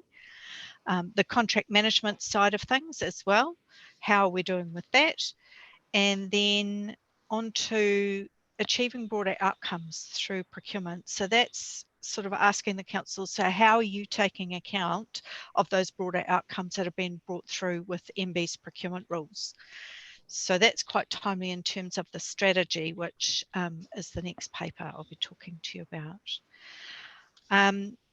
So my plan with that, and to respond to that, was to put a series of questions out to council, to staff, and to collate that response and take that response back to exec. And that will then come through to Audit and Risk Committee as well. So you'll get an idea of what our review based on those questions, what those answers actually look like, and if what that actually highlights in council, if there's anything there that we need to be looking at. The next thing that we'll be looking at is KPMG are coming back in to do a review of the LAS professional services panel. So that's going to focus on looking at the effectiveness of the end-to-end process that we have for procurement using the PSP. And they're going to look at it from the 1st of August last year through to the end of March this year. So that means that they're actually taking into account the new panel, because that, of course, was all reviewed last year. the focus is actually on the processes that we use, the management of conflicts of interest around the PSP, how we go in terms of our delegation compliance when we're using and engaging the PSP, and our payment process around the PSP. The time frame for that, so that should kick off early July. They'll come through and they'll do some checking throughout a number of teams within council, because the PSP is fairly widely used within council, and they'll issue us a final report which I'll bring back to the 14th of September ARC meeting, so that you'll get to see that, the outcome of that review, and if there's anything we need to look at in terms of that. The contracts module, so that is coming along quite nicely. We've had a little bit of a delay because of COVID. That has meant that we haven't been able to do the user testing we were hoping to have done, but we're planning to kick that off very shortly. It's looking pretty good from the testing that the project manager and myself have done. So hoping to get that out fairly soon. As part of doing the testing, we've been advised that there is a version upgrade to the module that we're putting in, and that will mean that when that version upgrade comes in place, it will really assist in terms of the construction contracts, because they have a separate, or a more complex, shall we say, payment process that needs to be managed, and we'll be able, should be able to run that through the contract management system as well. We've done a review of the regional framework. You'll recall that Waipa signed up to the regional framework with the other LAS councils. So we've done a review of that to align those principles to the MB broader outcomes, because that hadn't really taken account of those in our framework. So that now, those broader outcomes now feed through into that framework and our policy and principles document. We recently held a workshop with council a few weeks ago around the procurement strategy, and that will be coming through on my next report. So in terms of the work program, and the actions that are left, the main impacts will come from the implementation of the contract management system and the requirement to have purchase orders for all contracts. Those two items are quite closely linked. And we just need to do a wee bit of a tidy up of the categorisation system. There's a list of a few suppliers which don't have categories assigned, and so that makes it a little bit difficult to do that supplier monitoring. And without the contract management system, I can't clearly see which suppliers are on purchase orders and which are actually on contracts. So once we get those three things done, it will make getting those last few actions easier to tidy off, and I'm hoping, as I think you see in those dates there, most of those by December this year, hoping to get most of that cleaned off at that point. So did anyone have any questions around any of the outstanding actions that are left there? Or did the improvement program as a whole? Do you have any questions? Yes. From the team, please? No, we're all comfortable, busy as always, Adele, which is good to see. I did look at the action points and noticed, not unnaturally, totally understandable, the COVIDian era, as somebody called it to me the other day, that we're in, and its impact in terms of actually the action points, and it puts a lot of pressure now on the sort of the June, but particularly the December, the year-end completion of these actions. Yes. Which I think the committee would be keen to see done. Is there anything, you know, short of another COVID? is there anything that you see as an obstacle in your way? No, I don't think so, unless there's some major hitch with rolling out the contract management program. I think it should go fairly well. So that seemed to me that is the biggest hitch, is getting that system working well and getting all of our contracts into there. And with the purchase order process, we've done quite a bit of testing around using purchase orders for those contracts that currently don't have them. we think it's working okay, thanks to a few more version upgrades that have recently gone through on Tech One. So no, I'm reasonably confident that we can actually get that tidied off. Well, I guess we'll see this being picked up and tested elsewhere. Yes. I think the other thing that always, I think of when I look at this, Adele, is these are really important controls. So presumably we have an existing suite of perhaps less efficient, perhaps less effective controls, but ones nevertheless that we are using in the background now. Yes. That minimise our risk. Am I correct in that assumption? Yes, that would be correct. And most of those sit within the individual teams, but because things aren't running through an overall organisational system, it's very difficult to see all of those. Yeah. So there is a line of sight makes it difficult to have total assurance that they're working well. Yes, that's correct. To do some extra work. Okay, no, appreciate that. Right, look, folk, is there any other questions for Adele? Thank you. I've dominated, but other folk got questions they'd like to ask of Adele before we move on to procurement strategy? Bruce, could I ask a couple about the AOG's letter? You go for it, Claire. Yeah, I thought that letter, Adele, is really great as a framework, for really good questions to ask. And, there's some, one of the things that I picked up on page 2 was about the barriers that our suppliers might have.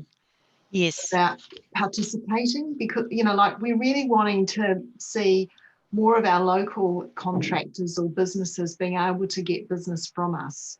And it's mentioned that not many councils actively discuss with suppliers upcoming works and ways of reducing any barriers.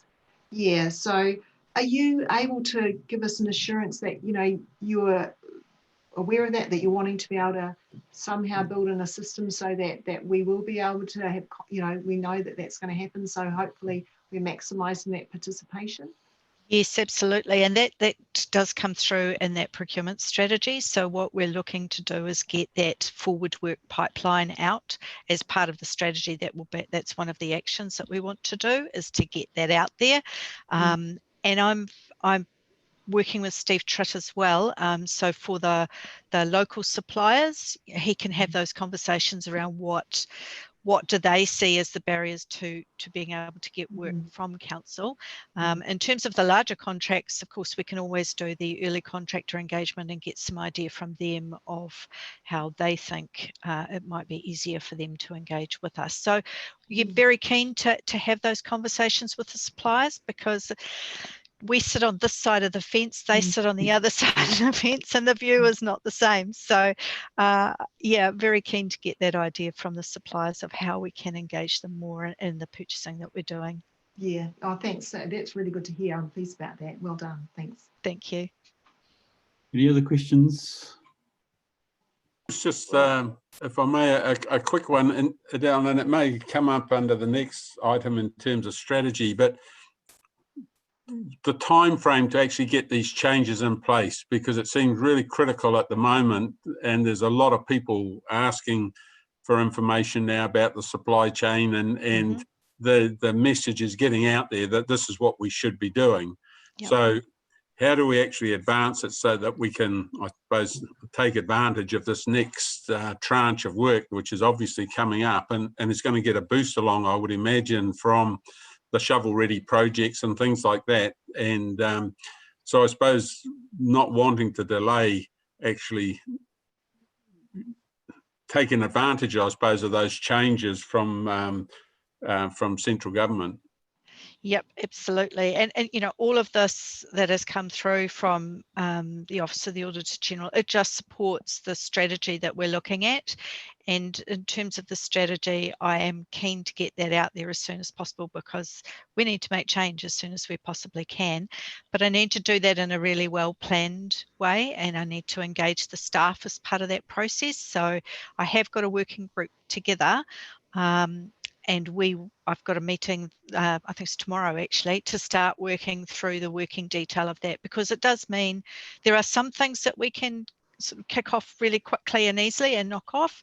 There are other things where we need to go through and change our internal documentation around project planning, templates for tender documents, that type of thing. So, but yeah, absolutely keen to get it out there as soon as we can to start making a difference.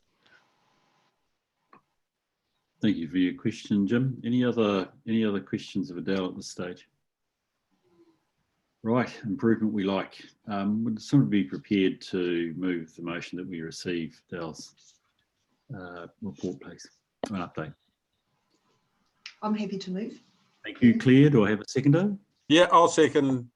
Thanks, Bruce. Jim. All those in favour, please say aye. Aye. Aye. Those against? Brilliant, it's carried. Adele, yes, team here have been working pretty hard, as you guys have been, and we have hit the time scheduled for a break, coming back at 12:15. Are you able to come back at 12:15 and we try and knock off the procurement strategy? At what time, sorry? It's 1 o'clock already. Sorry, not 12, I said 12:15, 1:15. 1:15? Yes, I can do that. Thank you, Adele. Look, I'd like to suggest that we take a break. You've nearly gone 3 hours, so people are working hard. But we are shared. I do need to keep us reasonably much to the mark. I'm sorry that I've got us one paper behind, but I suspect and know that the procurement strategy is obviously going to be a key interest, even if we have almost covered it in some sense by some of our questions. So look, if we could just adjourn at this stage, come back 1:15, we should have by then, out of interest, also Leon Pedersey, our auditor, with us as well, who couldn't join us this morning. So we'll be hearing from him as well. So can we just adjourn, please? Be back at 1:15. Cracker, catching a wee bit.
Hi there, everybody. How you going?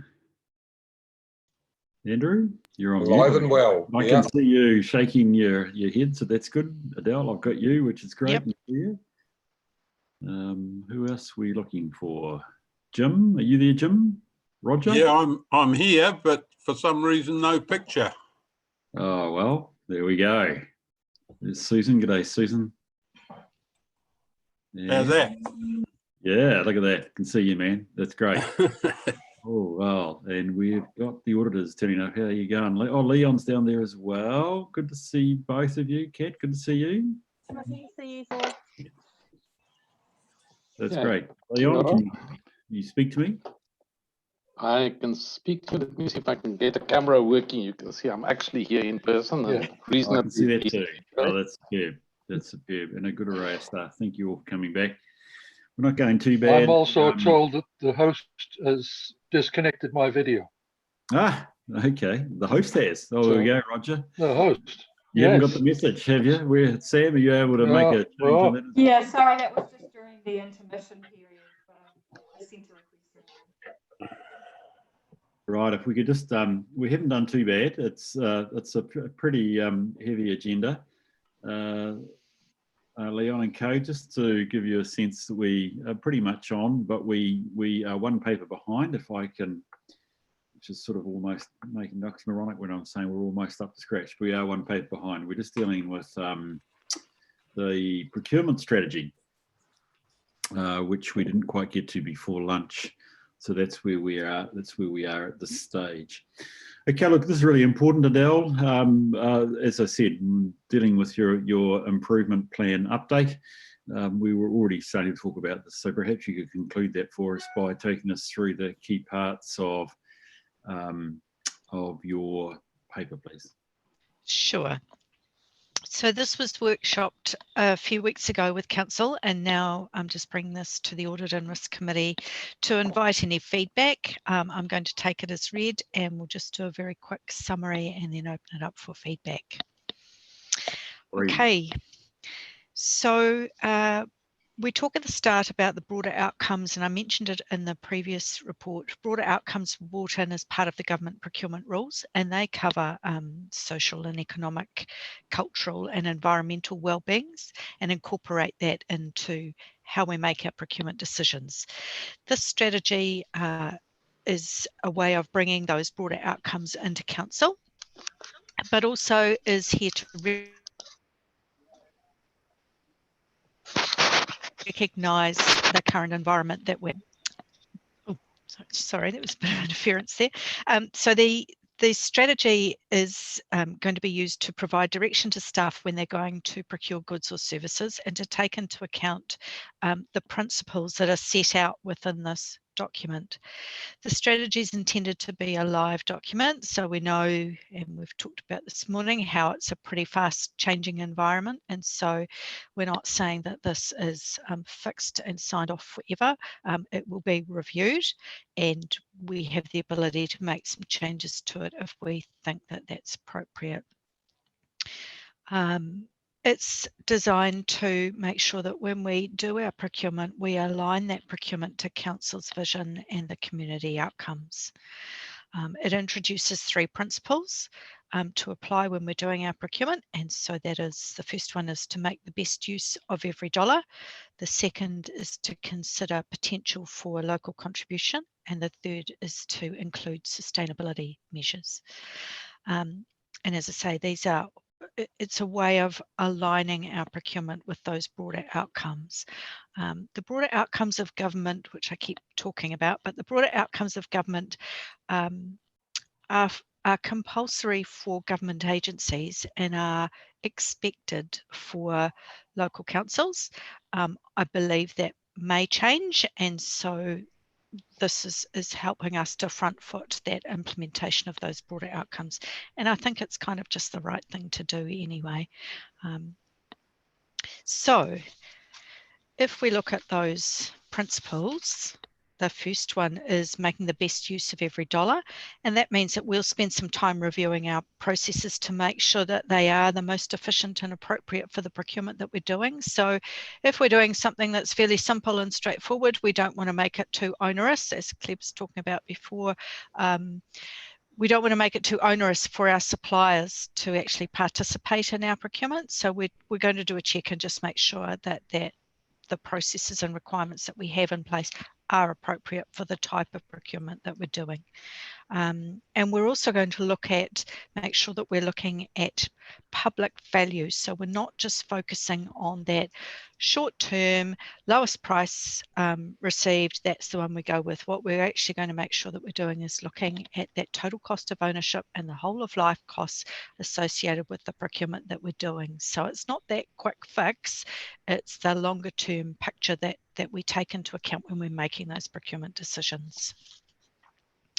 Principle 2 is around considering local contribution, and I know this is probably the one that most people will have the greatest deal of interest in, but what we're trying to do here is create some opportunities so that if local suppliers aren't participating in potentially the procurement itself, that they have ability to feed into that. So what I mean by that is if we're doing a big construction project, it's probably out of the size for a local business.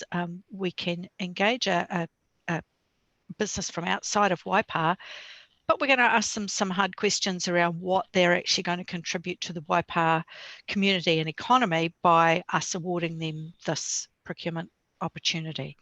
So that might be in terms of, are you going to be engaging any apprentices from within Waipa? Are you going to be using local manufacturers?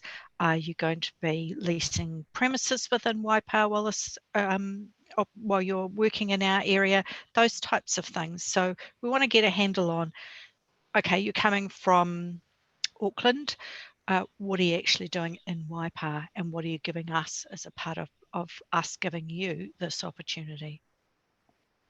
And by putting that into our tenders, that makes those suppliers much more conscious of the fact that they need to be seen to be doing something and to be demonstrating that they're doing something.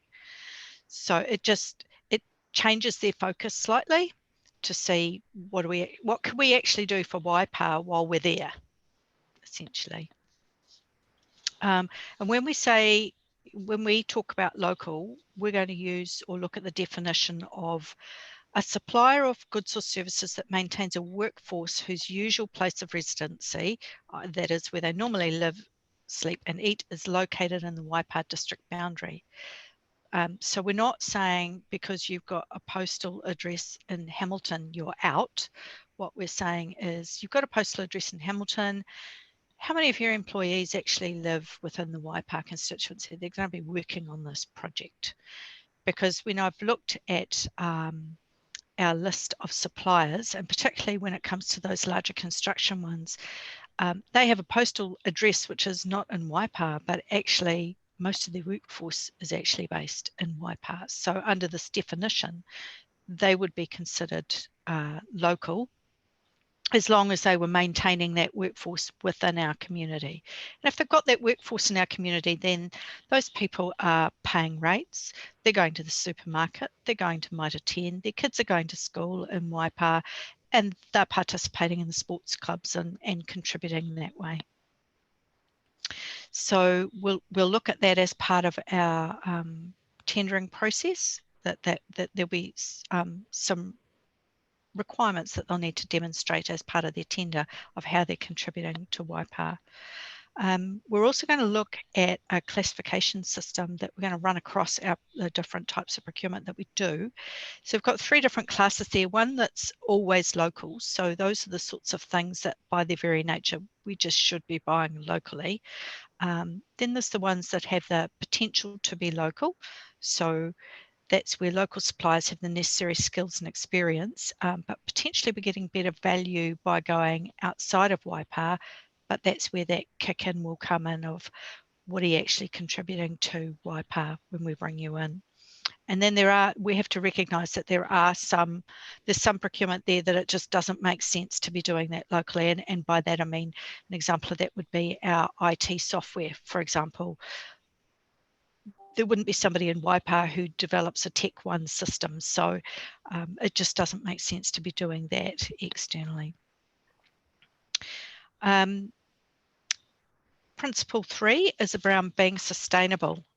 And so sustainability doesn't just mean the environmental stuff either. That also looks at, for example, having a code of conduct in place to make sure that the suppliers that we have are following good employment and health and safety practices and being prepared to sign up to that. Because at the moment, we don't have a supplier code of conduct. That's something that government have introduced for all of their suppliers, and they are required to sign up to that. And I don't see why that wouldn't be appropriate for any of our Waipa Council suppliers for us to ask that question and ask them to commit to doing that. We're going to look at engaging with Maori businesses. At the moment, we don't actually have any sense of how many of those businesses are there in our community or what they're actually able to deliver to us. The same with this, the social enterprises. I know that there are social enterprises within Waipa, but I don't know an awful lot about them. I think we engage with a couple of them, but potentially we could be actually engaging with more of the social enterprises in Waipa and helping them. And that's spending our ratepayer money still within Waipa as well. Then you look at the environmental sustainability practices, asking our suppliers to demonstrate some of that, and that might be things like for construction projects, tell us how much of your construction waste is going to landfill, tell us how you're going to reuse some of that construction waste, tell us if you're going to be doing any recycling as part of the project. So if we don't ask the questions, we don't actually know what's going on. So until we start including that in our tender templates and assessing our suppliers on that, there's no need for them to demonstrate any of that. But if they can see that we are asking and that is actually making a difference in how we do our assessment of who we're actually going to award our contracts to, then they'll see it's worthwhile making an effort in all of those areas. And at the end there, I've got some SMART goals. So that's a group of goals that the team will work through that and just see what we can actually implement. Some of them we've already started. The 10-day payment for purchase orders has already been implemented. And so we're turning the invoicing and payment around really quickly to try and get that money back out. So it's not we're not waiting for the 20th of the month. We get the invoice in, we get the purchase order receipted, and we get the money paid out so that we can keep that going.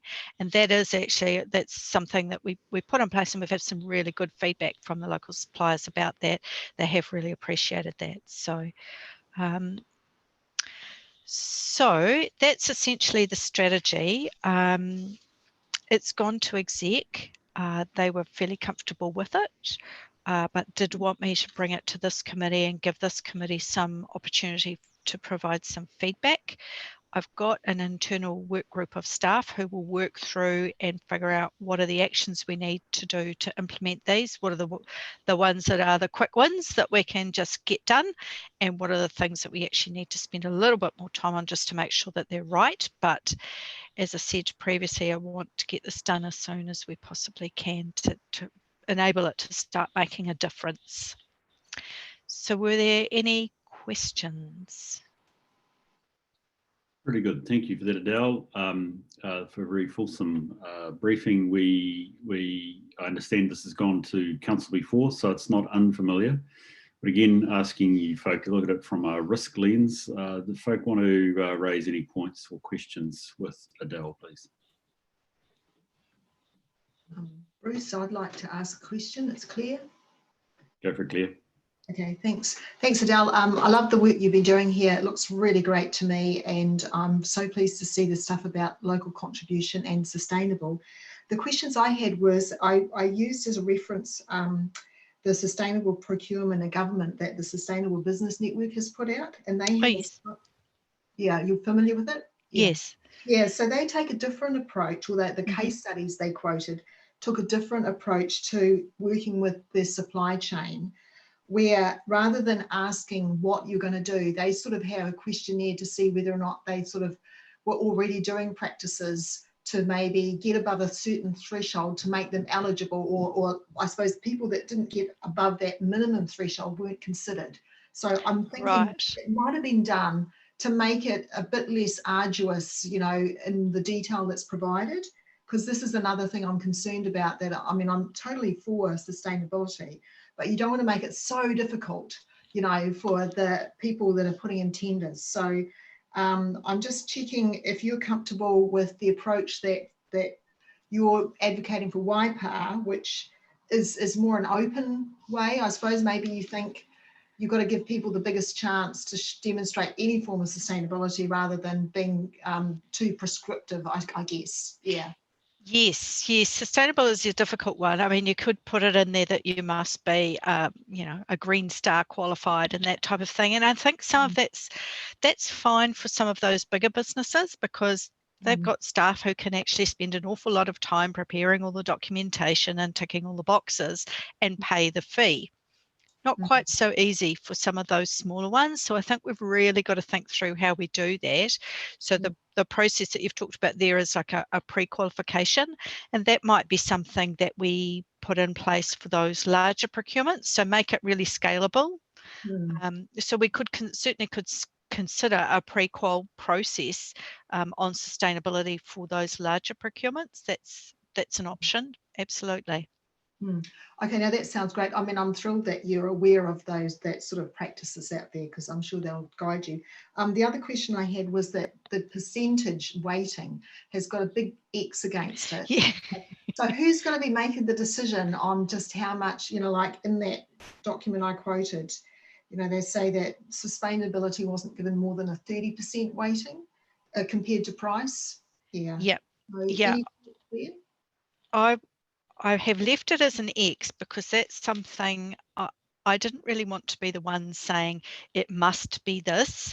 I feel like this is something, it is a change, and I feel like this is something that I actually need to take on a journey with the staff and talk that through with them as to how they feel it would be appropriate to weight that.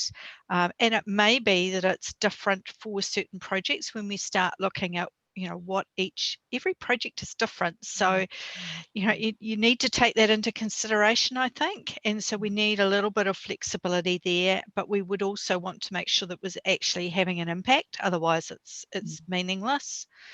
And the last thing I want is for people to be providing us with a whole lot of information, and actually it makes no difference in the end anyway. I know, I'm really happy with that approach, because that's what I thought I would be wanting to see, the working party that you've got, those staff involved in the actual project or the procurement, yeah, to be sort of working with you on that. Yeah, and that sounds great. Thank you. Good. Thanks, Claire. Does anybody else have any questions? May I? Go for it, Roger. Yep, thank you. I think it's really good. The way that you've brought that local content in is very good. I just come to the sustainable business practices, which we mentioned at the workshop, and you've got environmentally sustainable business practices. But will that also include aspects of good business, like having a payments regime that ensures regular payments? I'm just wondering whether the word environmentally sustainable business kind of limits the scope of the business practice. Right. Okay. We could consider perhaps under the code of conduct adding in things like around the payment process of suppliers, that they will that they will be paying their suppliers in a timely manner. Would that address that concern? Yeah, that's only one that I've just used as an example. But good business practice is more than just environmentally. Yes, absolutely. Yes. Yep.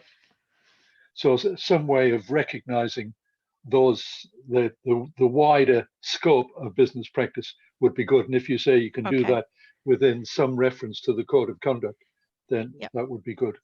Okay, good point. Thank you.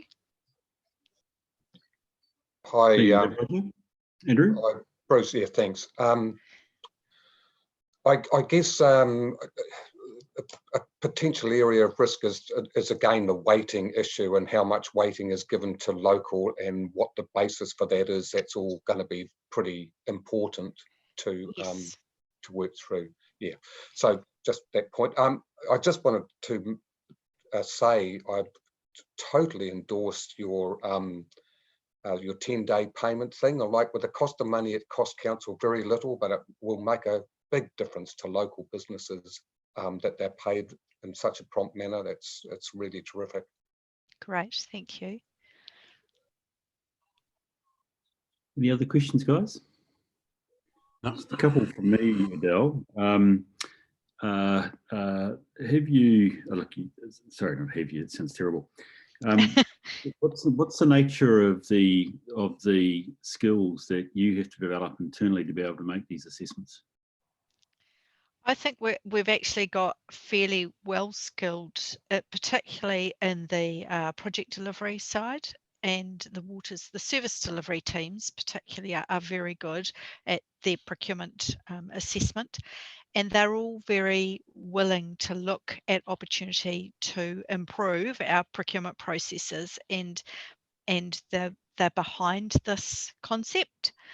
So I've got reasonable confidence in them to help me to run this through, and I've got plenty of procurement colleagues that I can actually draw on and run this past as well. I've provided a copy of the strategy to them. I've also been, so this strategy has actually been reviewed by MB, so I sent it to our contact at MB, and I've had several discussions with them around it to make sure that it meets all of their requirements and that it's appropriate for what we're trying to achieve. Brilliant. And what about working with local businesses? I appreciate this is not a buy local campaign, but clearly it is a significant initiative in terms of the way the policy is crafted, especially Principle 2, but also Principle 3. Yes. What sort of work have you got planned in terms of working with local industry? So I'll be relying quite heavily on Steve Tritt for that, who's in the business improvement team, and he's been quite involved in the local suppliers right through this whole pandemic. And so we're going to tap into that now that he's got those links there, and we'll work through with the businesses on what's appropriate for them. Brilliant. Okay, folk, are there any other final questions for Adele, or will I seek somebody to move the motion that we receive the report? And again, in terms of that motion being moved, clearly we were signalling to the council that we're comfortable that risks around procurement. I'll move. Thank you, Roger. I'll move. Any go a second? Sorry? I'm happy to second, Bruce. Thank you, appreciate that. All those in favour, please say aye. Aye. Aye. Those against? Thank you. Proceed. Brilliant. Carried, I should say. Appreciate that. Right, let's move on to, thank you for that, Adele. Appreciate that. Thank you. That's a significant piece of work, and it'll be interesting to see, encouraging to see how it works through. As you say, there's a few people doing it. Can we move on to the LTP, please? So probably it's just you again, Kirsty. No, Haven, sorry, it's Haven, isn't it? Sorry, get it right. To support Haven if needed, but he's going to lead. Thank you. Brilliant. Thanks, Haven. Thank you, Chairman. So yeah, I'll largely take the report as read. I'll just highlight some of the actions that have happened since we last is with our future-proof partners around the growth projections that they're going to use to prepare their Hamilton City Council they're going to use the data, the existing review that. Not a good connection. Yeah, Hayden, we're having a bit of trouble with you, mate. Not with you personally, but with your connection. We've only got half of what you've said. Okay, so apologies, everybody. Well, maybe you can hear me. Are you speaking? Are you closer to your microphone or something? It sounds better. Yeah, I think we've just had a storm come across. It's impacting the internet, and so I've just cut my screen, so you can probably just hear my voice now. So I'll start again. Essentially, I'll take the report as read, but I'll just highlight the key changes. So the main ones are, or the key actions since we last reported, the main one being that we've checked with our future-proof partners around the population projections that they're going to use for their LTPs, and Hamilton City are going to use the same NIDIA data that we're using. But we've agreed that we would like that reviewed in light of the pandemic. So they've approached NIDIA and the University of Waikato to produce an interim data set. So we can expect to receive that in the coming months. It'll essentially just account for changes in migration with the borders being closed and what that might mean for our growth population projections, whether that means it will it totally change with the decrease in international migration, or will there be other changes to think about because living in the Waipa might become more attractive if people can work remotely and that kind of thing. So we can expect to receive that in the coming months. And the other actions are that, yes, we've got business cases. They were due at the end of May. So we have 244 sitting there, which accounts for north of $1 billion of spending or council investment. And the other key action is that the LTP working group is coming together this week to review, to give a full review of the project risk register, which we will then take up to the project governance group for their input, and then we will circulate that back around to this committee. So just checking that you guys can still hear me, because I see I'm getting some messages saying I'm freezing. Yep. Yep, I can hear. But through you, Bruce, could I just ask a question of Haven about the review? Yeah, Haven, you said that you've asked for an interim data set from the University of Waikato. Do you know what they're going to use, or how do you know that they're going to be able to take into account those recent migration changes that you've highlighted might influence the population projections, which were migration being much lower, like from internationals, but also Waipa might become a more desirable place to live, so we'll get that internal migration. So yeah. You know how NIDIA are going to be able to take that into account in their model? I don't know. I'm not a demographer or anything. I just know that they have those models that account for that kind of thing, and presumably they have the expertise to tweak those models to take account of those kind of changes. I don't know the changes to the methodology in detail though. Yeah, I'd just like a little bit of assurance that they can do that. I had a discussion recently with Gary Diet about the NIDIA model and how it's based on census data, but that can be supplemented or more recent census data can be, or statistical data can be used. Yeah, so that's my interest. So I guess as this comes up for discussion as we go through the LTP process, I suppose I'll be asking this question again. Through the chair, we can follow up and report that back to the elected members. We can make that inquiry, but I can see Gary raising his hand to respond. Through you, Mr. Chairman. So when we looked at selecting NIDIA and to support especially the work that we did in Future Proof earlier, it was because of what they call the stochastic models they use. So there are some assumptions that can't be precisely predicted, and they run a number of variations of the models and end up at a midpoint, and they can give you some probability around either side of those midpoints. But technically, it's a very sound approach to looking at statistics and demography. But we'll get you some background on that, Claire. I'm very comfortable that they are one of the better modelers when it comes to population change and things like migration. No, thanks, I appreciate that. Yeah, it'll be really good. Thank you, Bruce. I think we've already highlighted we need information, number one, but it's obviously one of the assumptions, even with the annual plan, that has been important in affecting our numbers. So it's actually something that we need pretty regular monitoring of, not rather than just a king hit, albeit we've got to find something to build on. And one presumes, Claire, that they're using data points other than the census if they're going to give us advice, particularly around closed borders and internal migration. So they must have other information which should be useful. Okay. Any other questions for Haven as far as it's concerned? Haven, the risks seem to be similar to, well, they are similar to the ones last time you reported to us. I take it there's also a sense to which, and I think I saw this later, obviously COVID-19 has kicked things back a tad, and with annual plan taking process, but there's nothing at this stage here that you need to highlight for us in terms of extra significance or extra risk. See, Gary's got his hand up. All right, Gary, sorry.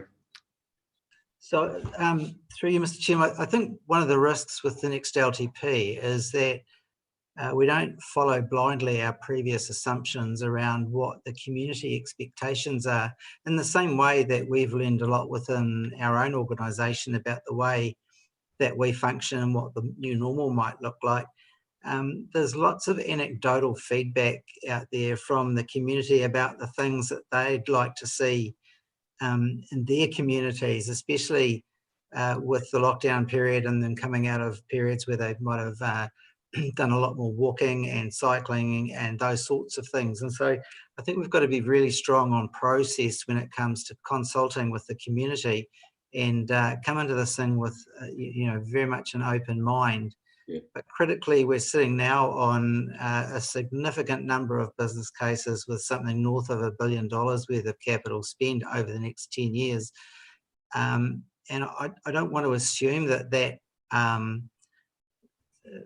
those capital works and projects are all still appropriate.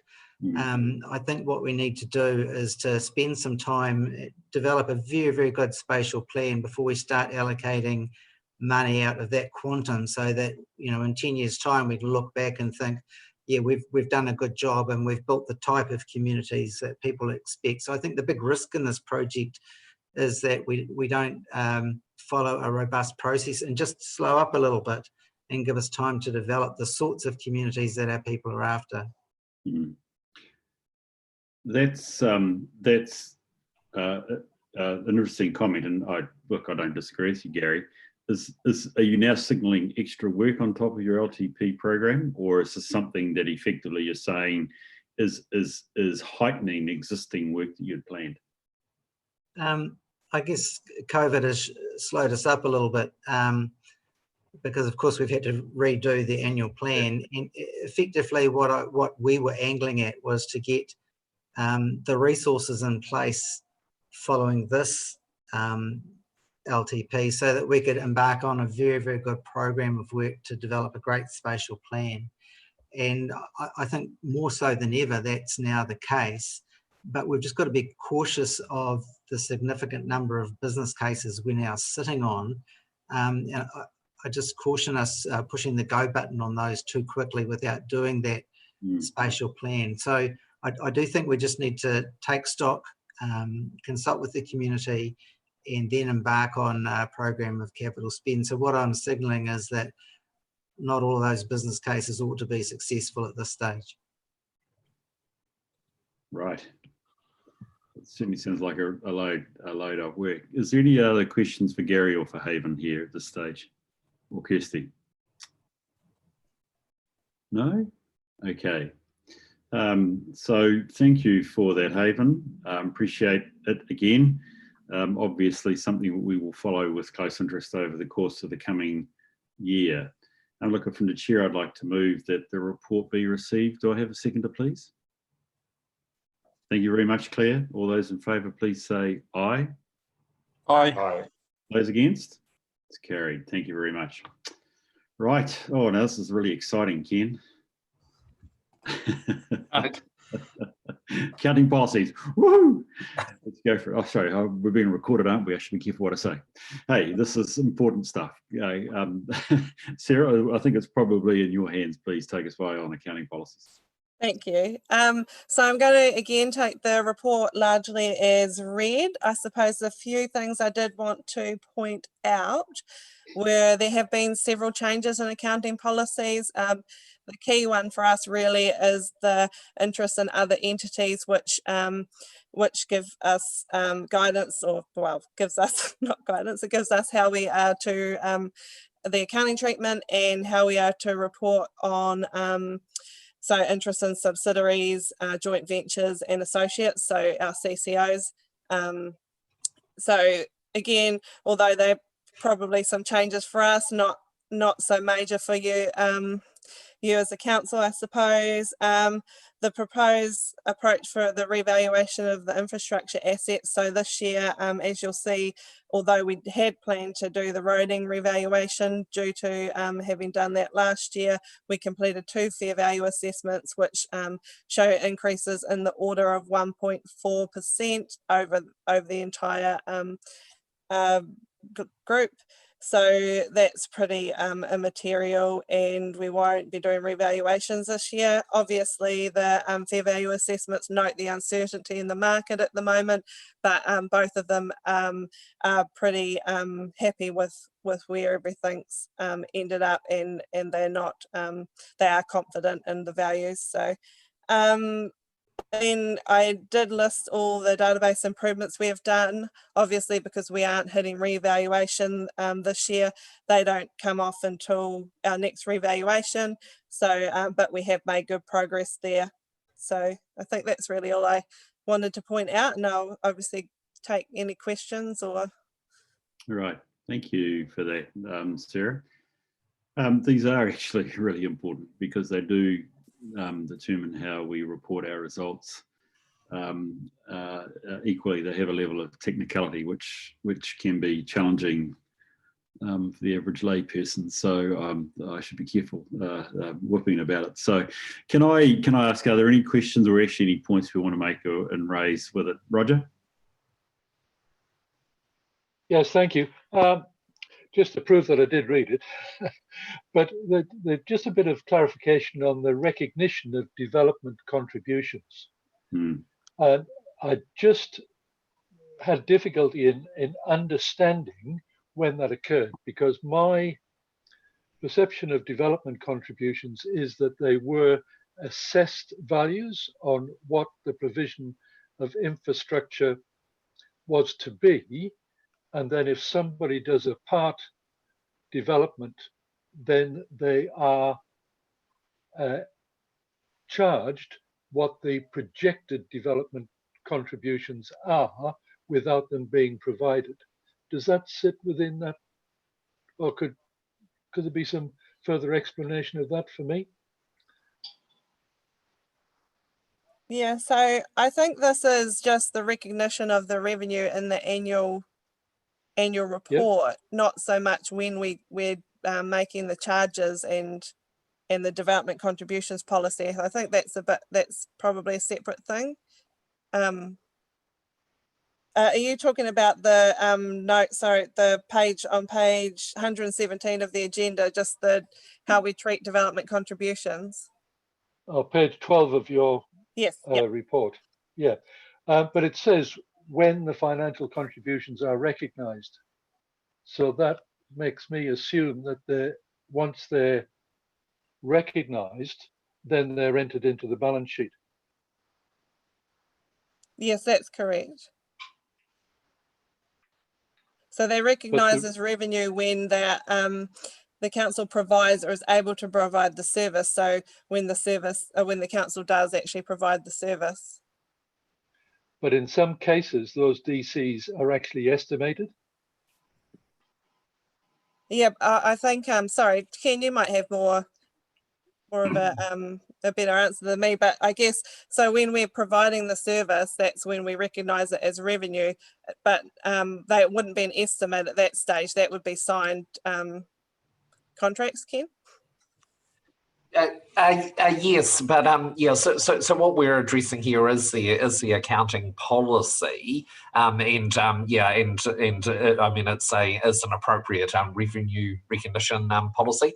It's not until the infrastructure goes into the ground that the revenue is recognised. Prior to that, it is held on the balance sheet as a liability.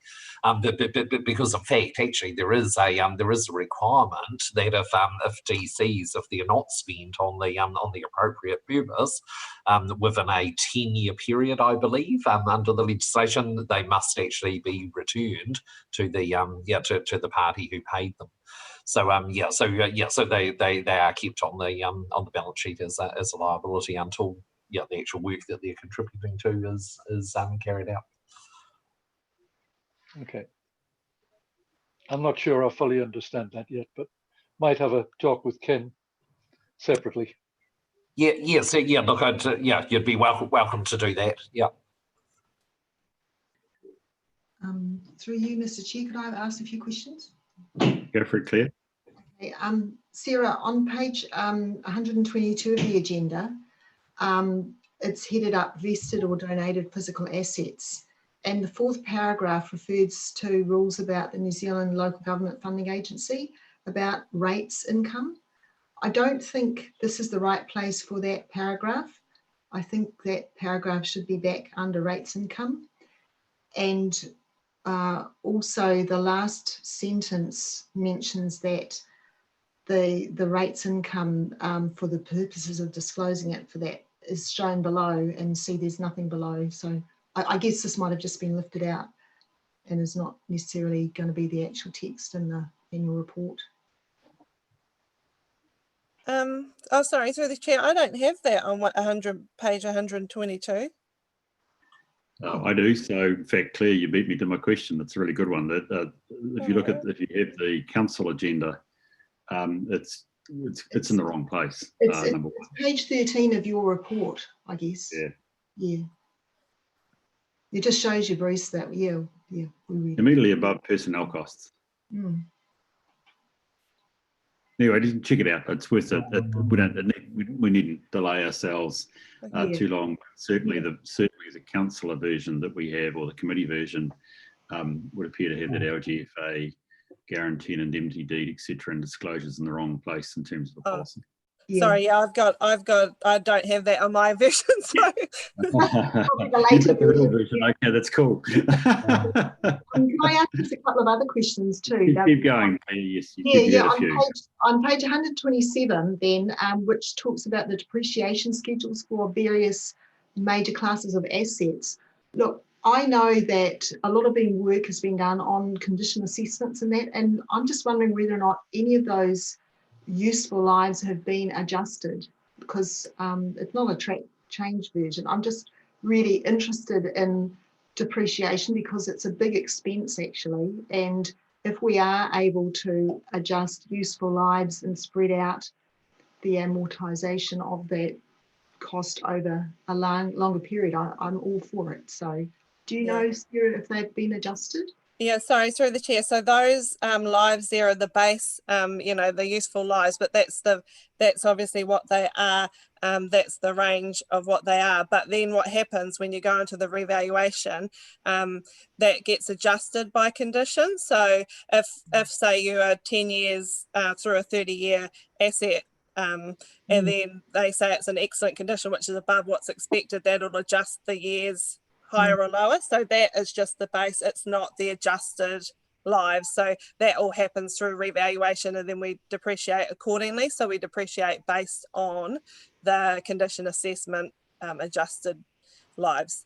Yeah, so that process is happening behind the scenes, and it's not necessarily captured in the in this part of the document about the accounting principles. Okay, well, that's really good. That's great. If you go down to critical accounting estimates and assumptions, there are the 3 bullet points there which reflect the critical assumptions that are made in terms of that assessment of useful lives, which goes back to condition, assessment of obsolescence, and remaining useful lives. Yeah. Page 130. Yeah. So I wasn't sure if it was going to be reflected in that table. Yeah, but it won't be. you know, it's probably easier not to be, but it's good to know that the work, and it has been reported that the work has been done. And then my last question is on page 136, and it's to do with the currency risk, because it just mentions the new Cambridge pool, that there was a contract entered then, and it was the purchase of the tank. So is that still relevant? Does it have to be reported anymore? That's all. Because I would have thought it would have been, yeah, dealt with and of no interest to anyone for the current year. Yeah. So through the chair, that potentially will be updated at the end of financial year. This paragraph actually was of the last financial year, but I'm not actually aware of what has happened. Actually, I can see Lorraine's here. She might have a better idea on timing of that, or Ken might know timing of that forward. Ken? Oh, Lorraine, I think, yeah. So in relation to the, I haven't looked at Sarah's report in any detail, but in relation to the tank, so that relates to the tank that we purchased from America. We didn't have the main contract in place at the time of needing to purchase that. And the reason why we actually purchased it was to do with the American dollar, New Zealand dollar exchange rate, and we jumped on the bandwagon and managed to actually secure quite a substantial favourable exchange rate. So that is why that is probably showing up as an anomaly, but it would be tidied up in year end, and it does come into the Cambridge pool budget as a whole. So yeah, it would be appropriate to tidy that up at year end. So that's what that is. Cool. So, and through the chair, obviously, when we get to year end, we make those, we have a look at exactly what position and where that is, and the appropriate accounting treatment and disclosure for that. So all of those are looked at on an individual. Yeah, cool. No, thanks very much. That's great. No, good spotting, Claire. And I think that's useful. Do you have any other questions? No, that's all from me. Okay. Anybody else got questions to raise over the accounting policies? Well done, Claire. Believe it or not, you, and actually, Roger, you've covered off the ones that I want to raise questions over. Short of bringing Leon on board in terms of COVID-19, but I think equally we'll do that in the next paper. So if there's no more questions, can we please move to the recommendation, and could I ask for a mover, please? Happy to move. Thank you, Claire. Could I have a seconder, please? Yes, I'll second that. I didn't hear anybody, so I'll happily do that. If I could then, just trying to find my motion, that we receive the report on on accounting policies and key accounting estimates and proposed evaluation. All those in favour, please say aye. Aye. Aye. Those against? Carried. Thank you very much. Appreciate that. Appreciate the work that goes into this.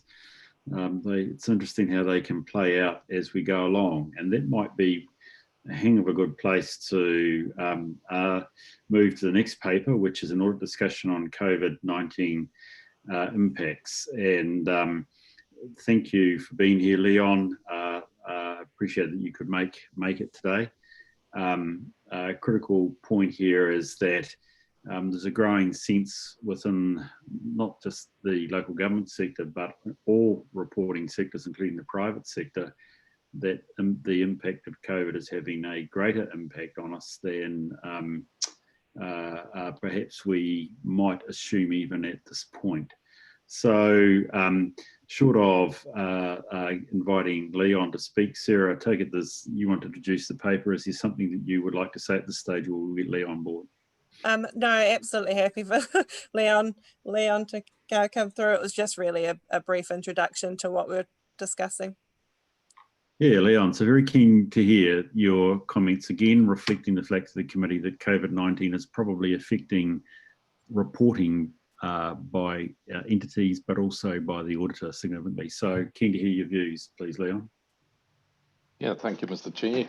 So I hope this microphone is far enough away, but if you can't hear me for some reason, please just yell out. So COVID-19 has got a much bigger impact than I think quite a few people have recognized. One of my clients actually had to close their doors because of COVID-19. Thank heavens local councils didn't have to do it, because you do deliver critical services. I mean, not everyone remember that all the roads and water supply and water sewage and all that has actually been done by councils. But as far as the annual report is concerned, and that's where I think the biggest impact is going to be from my perspective as your external auditor, the work done the previous piece on the accounting policies is great. And it's good to see council Sarah and her team being so all over this. But one of the things that we'll have to look at is, of course, the impact of COVID-19 on, for instance, revaluations, which you don't have at the moment. You're only looking at fair value assessments. Will that have a further impact also on the impairment of assets, where assets either are not used or cannot be used? Then what about service performance? Are there areas where levels of service has dropped because of the impact of COVID-19? The council receiving any grants and how that should be accounted for. And then, of course, the spending of that money, because they're linked to certain specific criteria of why the money was granted and how it would be spent. Those are the areas that I'm concerned about going into, and I've used the word concerned very, very seldom, especially with council as well prepared. But in this case, I think this year is going to cause us a heck of a lot of extra work, not only us as auditors, but definitely you. And I've seen this already coming through your papers and the previous extraordinary meeting you held. It's worth it, Leon. Leon, you have been a bit scratchy, not in personality, but in reception or across the microphone. You just check that you're close to your microphone, please. I think let me do the same as Avon did and stop the video. Maybe that helps a little bit. That sounds a wee bit better. All right. I just don't want to be too close because I do know I've got this rather loud voice and sometimes it distorts even the best of technology. But so apart from the areas I mentioned on the annual report, which I'll just quickly summarize. So it's the fair value of property, plant and equipment and financial assets, impairment possibly, revaluations, service performance reporting, grants that you received, and money, and how the money that you've received and how that is actually spent. Those are the areas that we'll look at. So if you, unfortunately, I couldn't find you published tertiary report and annual report at the moment. But if you, once it's available, look at one of the universities and or even the polytechnics, and you'll see that they had a disclosure note in their annual report talking about the possible impact of COVID-19. Now, this is a month or so ago when these things were signed, and what we did in response is add an emphasis of matter paragraph just referring to that disclosure, which was rather vague. I believe that for any June year ends, which will be your council as well, we would expect more disclosure. We would expect a formal assessment. We will share with you what we want, obviously, through Ken and Sarah. And then we will have to work through all of that, which will obviously mean quite a bit of extra work for us as well. But this is rather critical, and I need to stress to you that I think this piece of work will be critical for the annual report and the outcome of our audit report on that. Just two other points that I can quickly mention. The Auditor General is talking to Treasury, DIA and MB about a possible move of statutory deadlines. Now, this is not easy because it has to be approved by Cabinet, but there is a possibility that statutory deadlines will be moved purely because we need to, as public sector auditors, well, auditing on behalf of the Auditor General, he needs to prioritize which audit he can actually complete.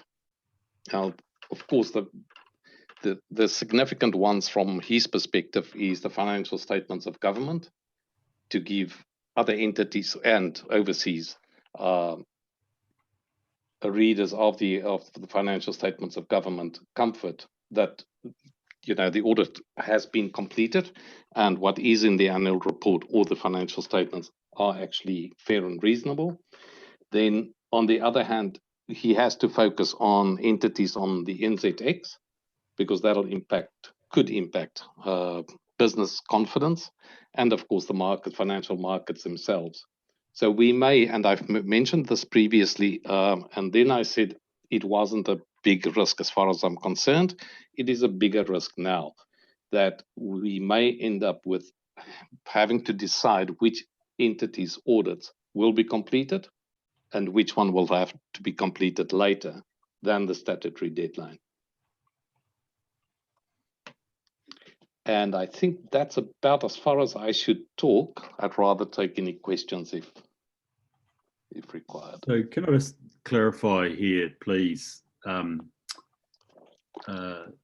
Leon, obviously where we have got estimates which require a view of some future position, they would be subject to greater concern about their certainty, well, their accuracy, given we're talking about a future COVID environment, which is much more difficult to predict.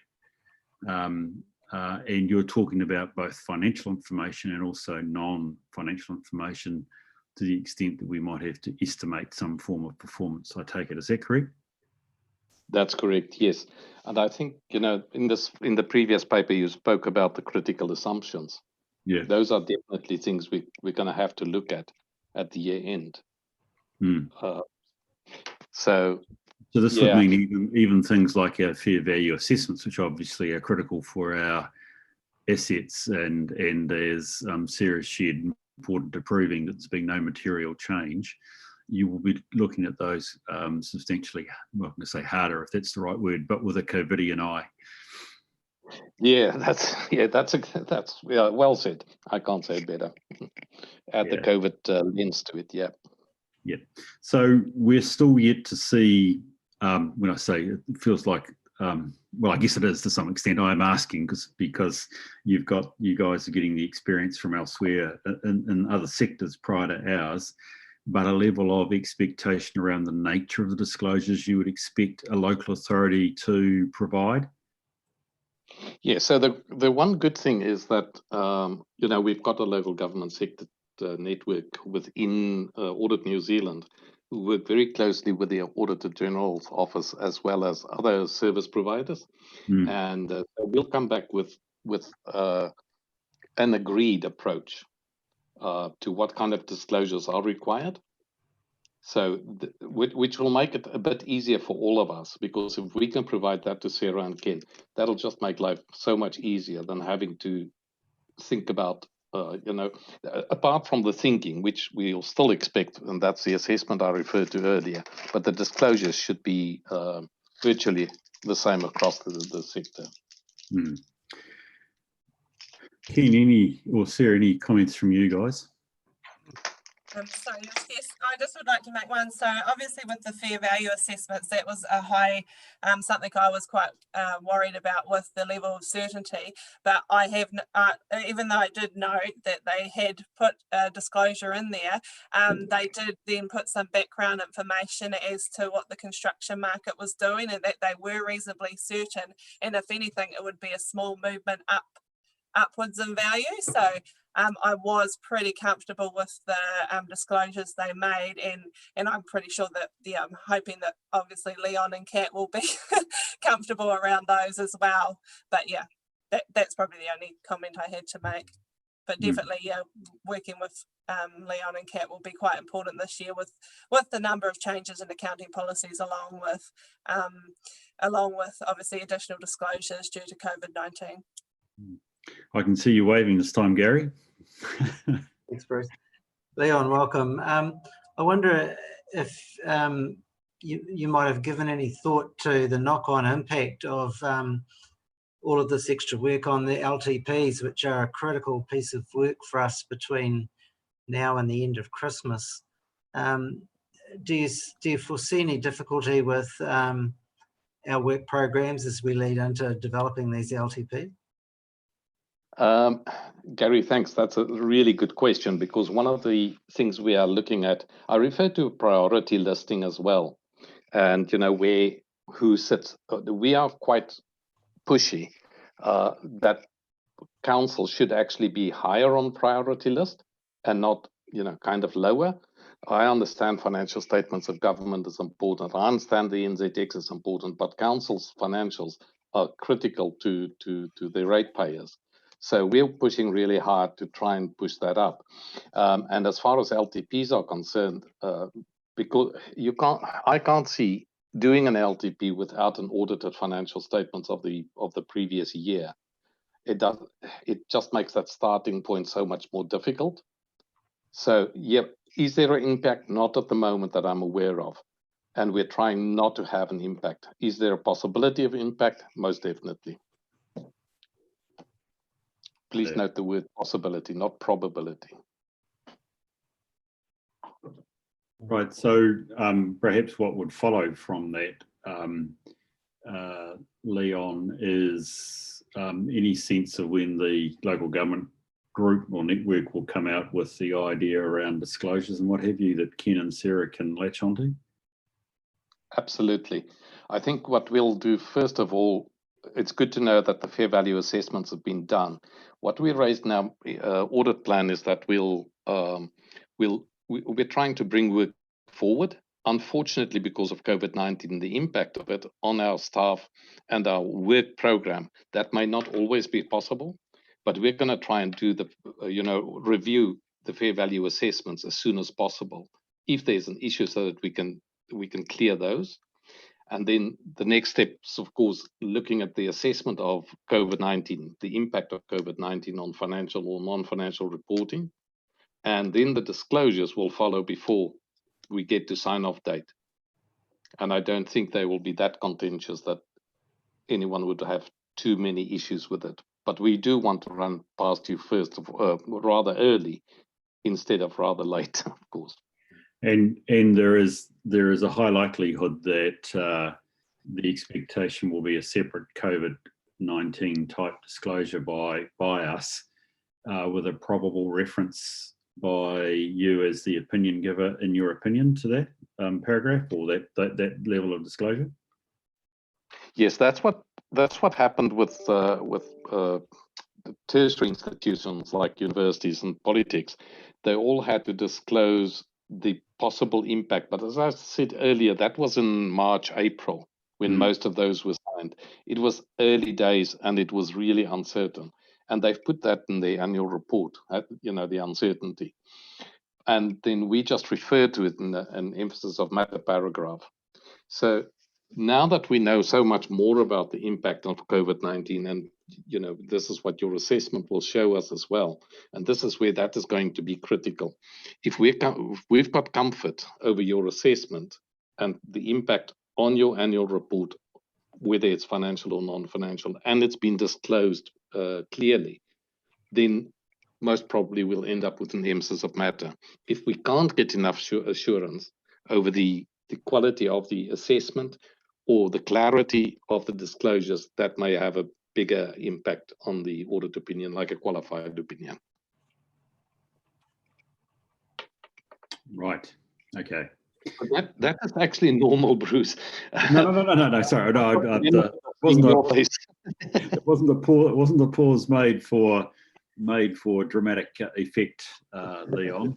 What I'm trying to reflect here, and I guess I am looking to you, Sarah and Ken, that you have got some, I'm going to say, comfort, assurance, some steps to how to take this forward, and subject to, in effect, your prioritisation statement, Leon, that we can keep our audit on track. Ken, Sarah, you're comfortable at this stage? Yeah, definitely. And I did make some notes on some actions that I need to go away from here as Leon was talking, actually. So through the chair, Bruce, look, we certainly acknowledge Leon's comments this afternoon. Very, very pleased, Leon, that you've spoken to us in such a timely way, and obviously we'll just look to work with you over the next month or two in regard to this. Cool. No, that's great. And look, as always, Leon, if there's any sense priorities, look, I mean, I'm aware, well, actually I have become aware of the Auditor General calling priorities. If we seem to be at the bottom of that pecking order, well, do your best, A, to argue for us, mate. But secondly, could you let us know as soon as possible, please? Gary's quite right. It's always good in LTP year to get rid of your annual report, if I can put it in that sort of dismissive way, so that everybody, including yourselves and your own team, can be focused on the LTP, which is critical. I mean, I'm not trying to run down the criticality of the annual report, but the LTP has got such importance for the community going forward. Right, are there any others? Sorry, I've dominated the line of discussion here. Is there any other questions from my colleagues that they'd like to ask of Leon or Kat while they're here? Okay, right. Well, probably given I've done too much talking, I probably should be prepared then to move the report. Thank you, Leon and Kat, again, and indeed for your forthrightness, Leon, on where it's at. I'd like to move that the report, or the verbal report in effect of Leon, be received. Do I have a seconder, please? Yeah, I'll second it, Bruce. Thank you. I think it was Jim I heard. Yeah, that's right. Yep. I had two hands up. Okay, all those in favour, please say aye. Aye. Those against? Thank you, it's carried. Do appreciate that. Yes, more audit, well, not more audit stuff, more matters to deal with, the outstanding management report items. Sarah, I think we've still got you on board, please. Yep. Okay, so I will largely take this report as being read because it is quite a detailed report, and with every item obviously having a specific update. So obviously, just to note, we haven't received the interim audit report, so no more of those things have sort of dropped off, and we expect there will be quite a few drop off in the interim report and the annual report, and then there's some things we're actually working on in the future, so we're trying to close off as many of those as we can. Yeah, so I'll just take any questions, I guess, of any individual items. Yeah, any questions for Sarah, please?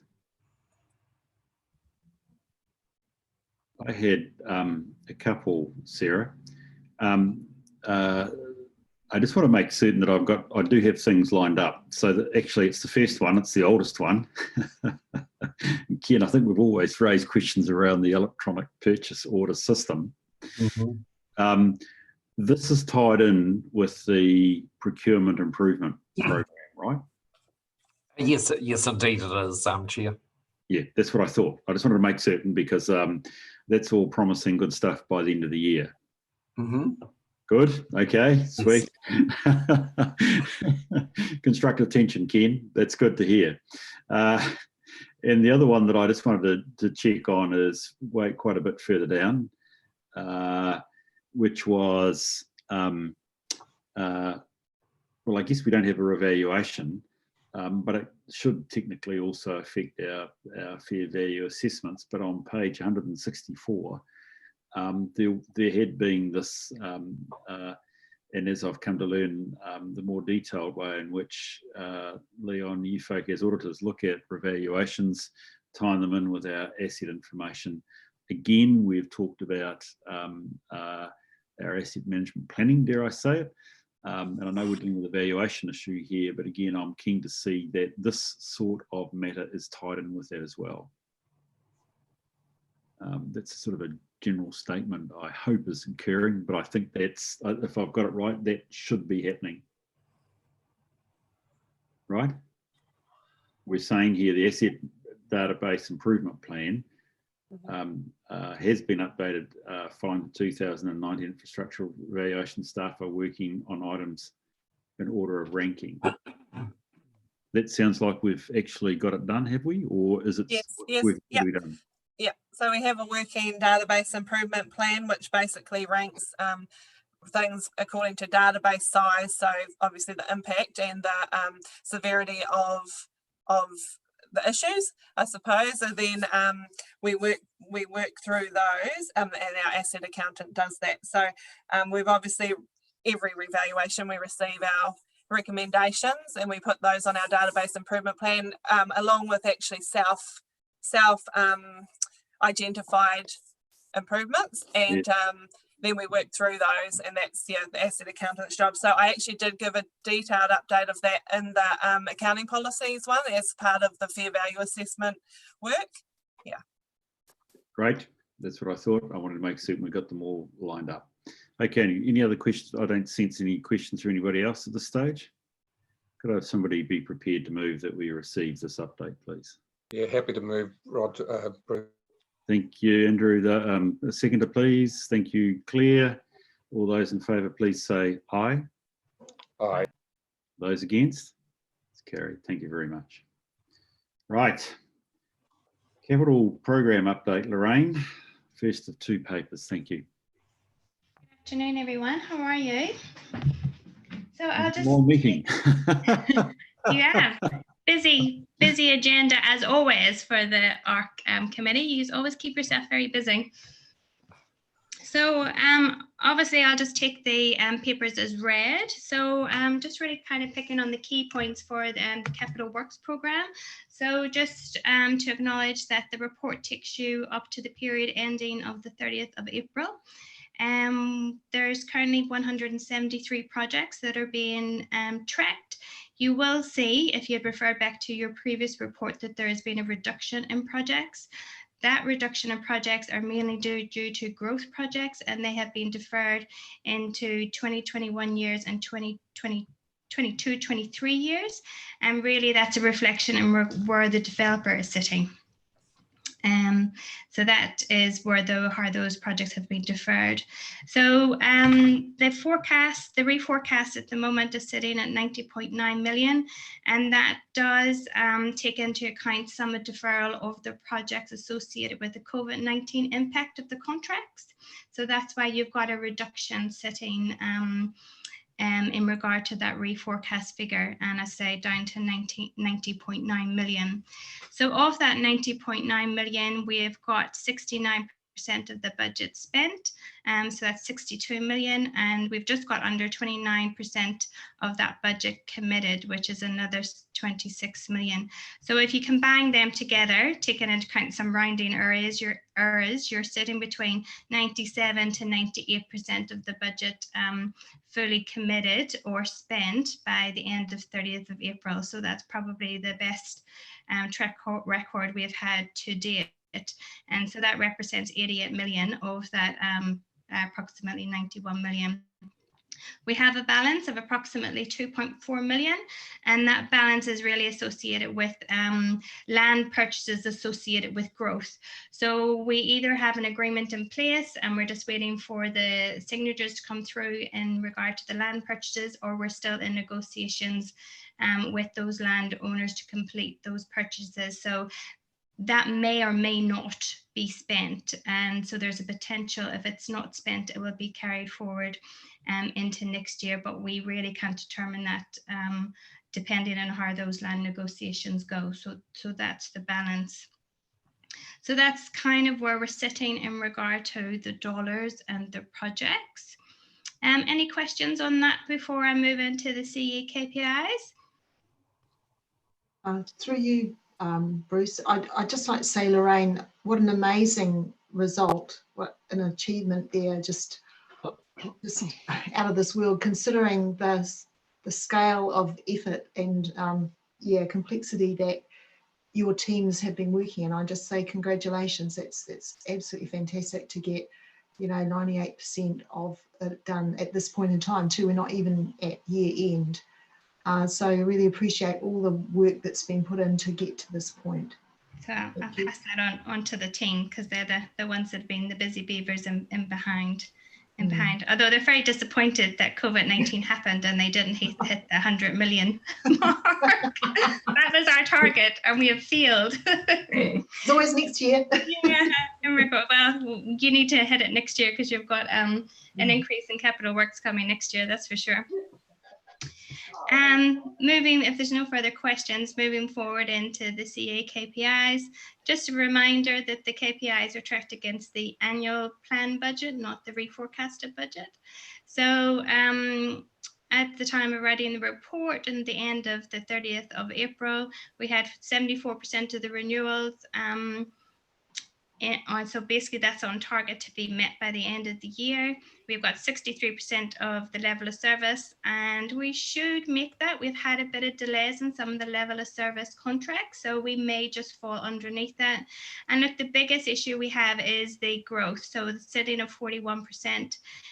We will wrap up a couple of more contracts and projects, but we will not hit that target. And that's probably a reflection of the deferrals that we've already done through this year. So again, the targets tracked against the annual plan, not the reforecasted budget. So that will not hit the 70% aspect, but that's due to those projects being deferred.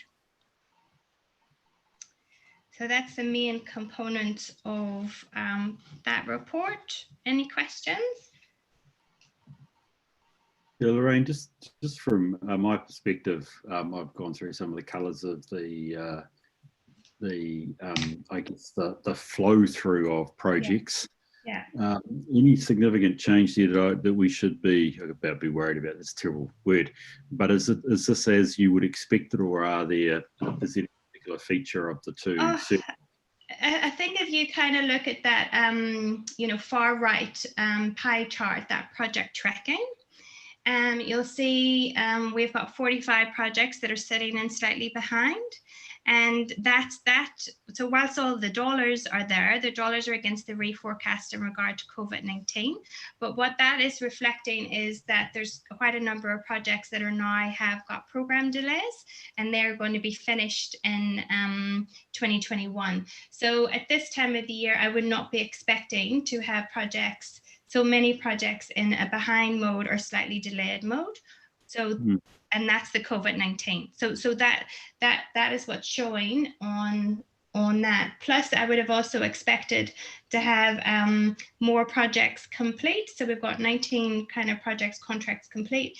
Again, that has been hit by the COVID-19. We had quite a few projects that were winding up when COVID-19 hit us, and of course they all stopped and now restarted again. So that's the impact of the project tracking, and then that follows through all of it, where you'll see the on track, the slightly delayed, lower complete. And as I say, we've got a couple of projects on hold, and those projects on hold are the growth projects as well. So whilst they're on hold, there is still some work in the background, but in regard to either design work or construction work, they're not happening. So that is an element of that. All right, thank you. Any other questions for Lorraine, folk? No? Right, could I move to the resolution, please, which is clearly to receive the report with thanks to Lorraine. Could I have somebody move that? Second. Well, I'll move then. Thank you. You move or second. Second, please. Seconder, please. Thank you, Jim. All those in favour, please say aye. Aye. Aye. Those against? It's carried. Thank you very much. Right. I think we're now moving ourselves into PX, or public excluded. We've got a resolution there. I think we just need to note, perhaps Sam, you could just check for me, please, but we also just need to note that part of what is subject to this is actually adoption of the last, or the 12th of May public excluded minutes as well. If I could leave it in your hands to appropriately scrub up the resolution, I would be grateful. All the reasons are there, they're fairly logical. I certainly didn't have any concerns with it, so I'd like to move that for the reasons. They're all well laid out in this resolution that we move into public excluded. Could I have a seconder, please? Second, Bruce. Thank you. Is any discussion on the motion? No? In that case, I'll put it. All those in favour, please say aye. Aye. Aye. Those against? Right. Now,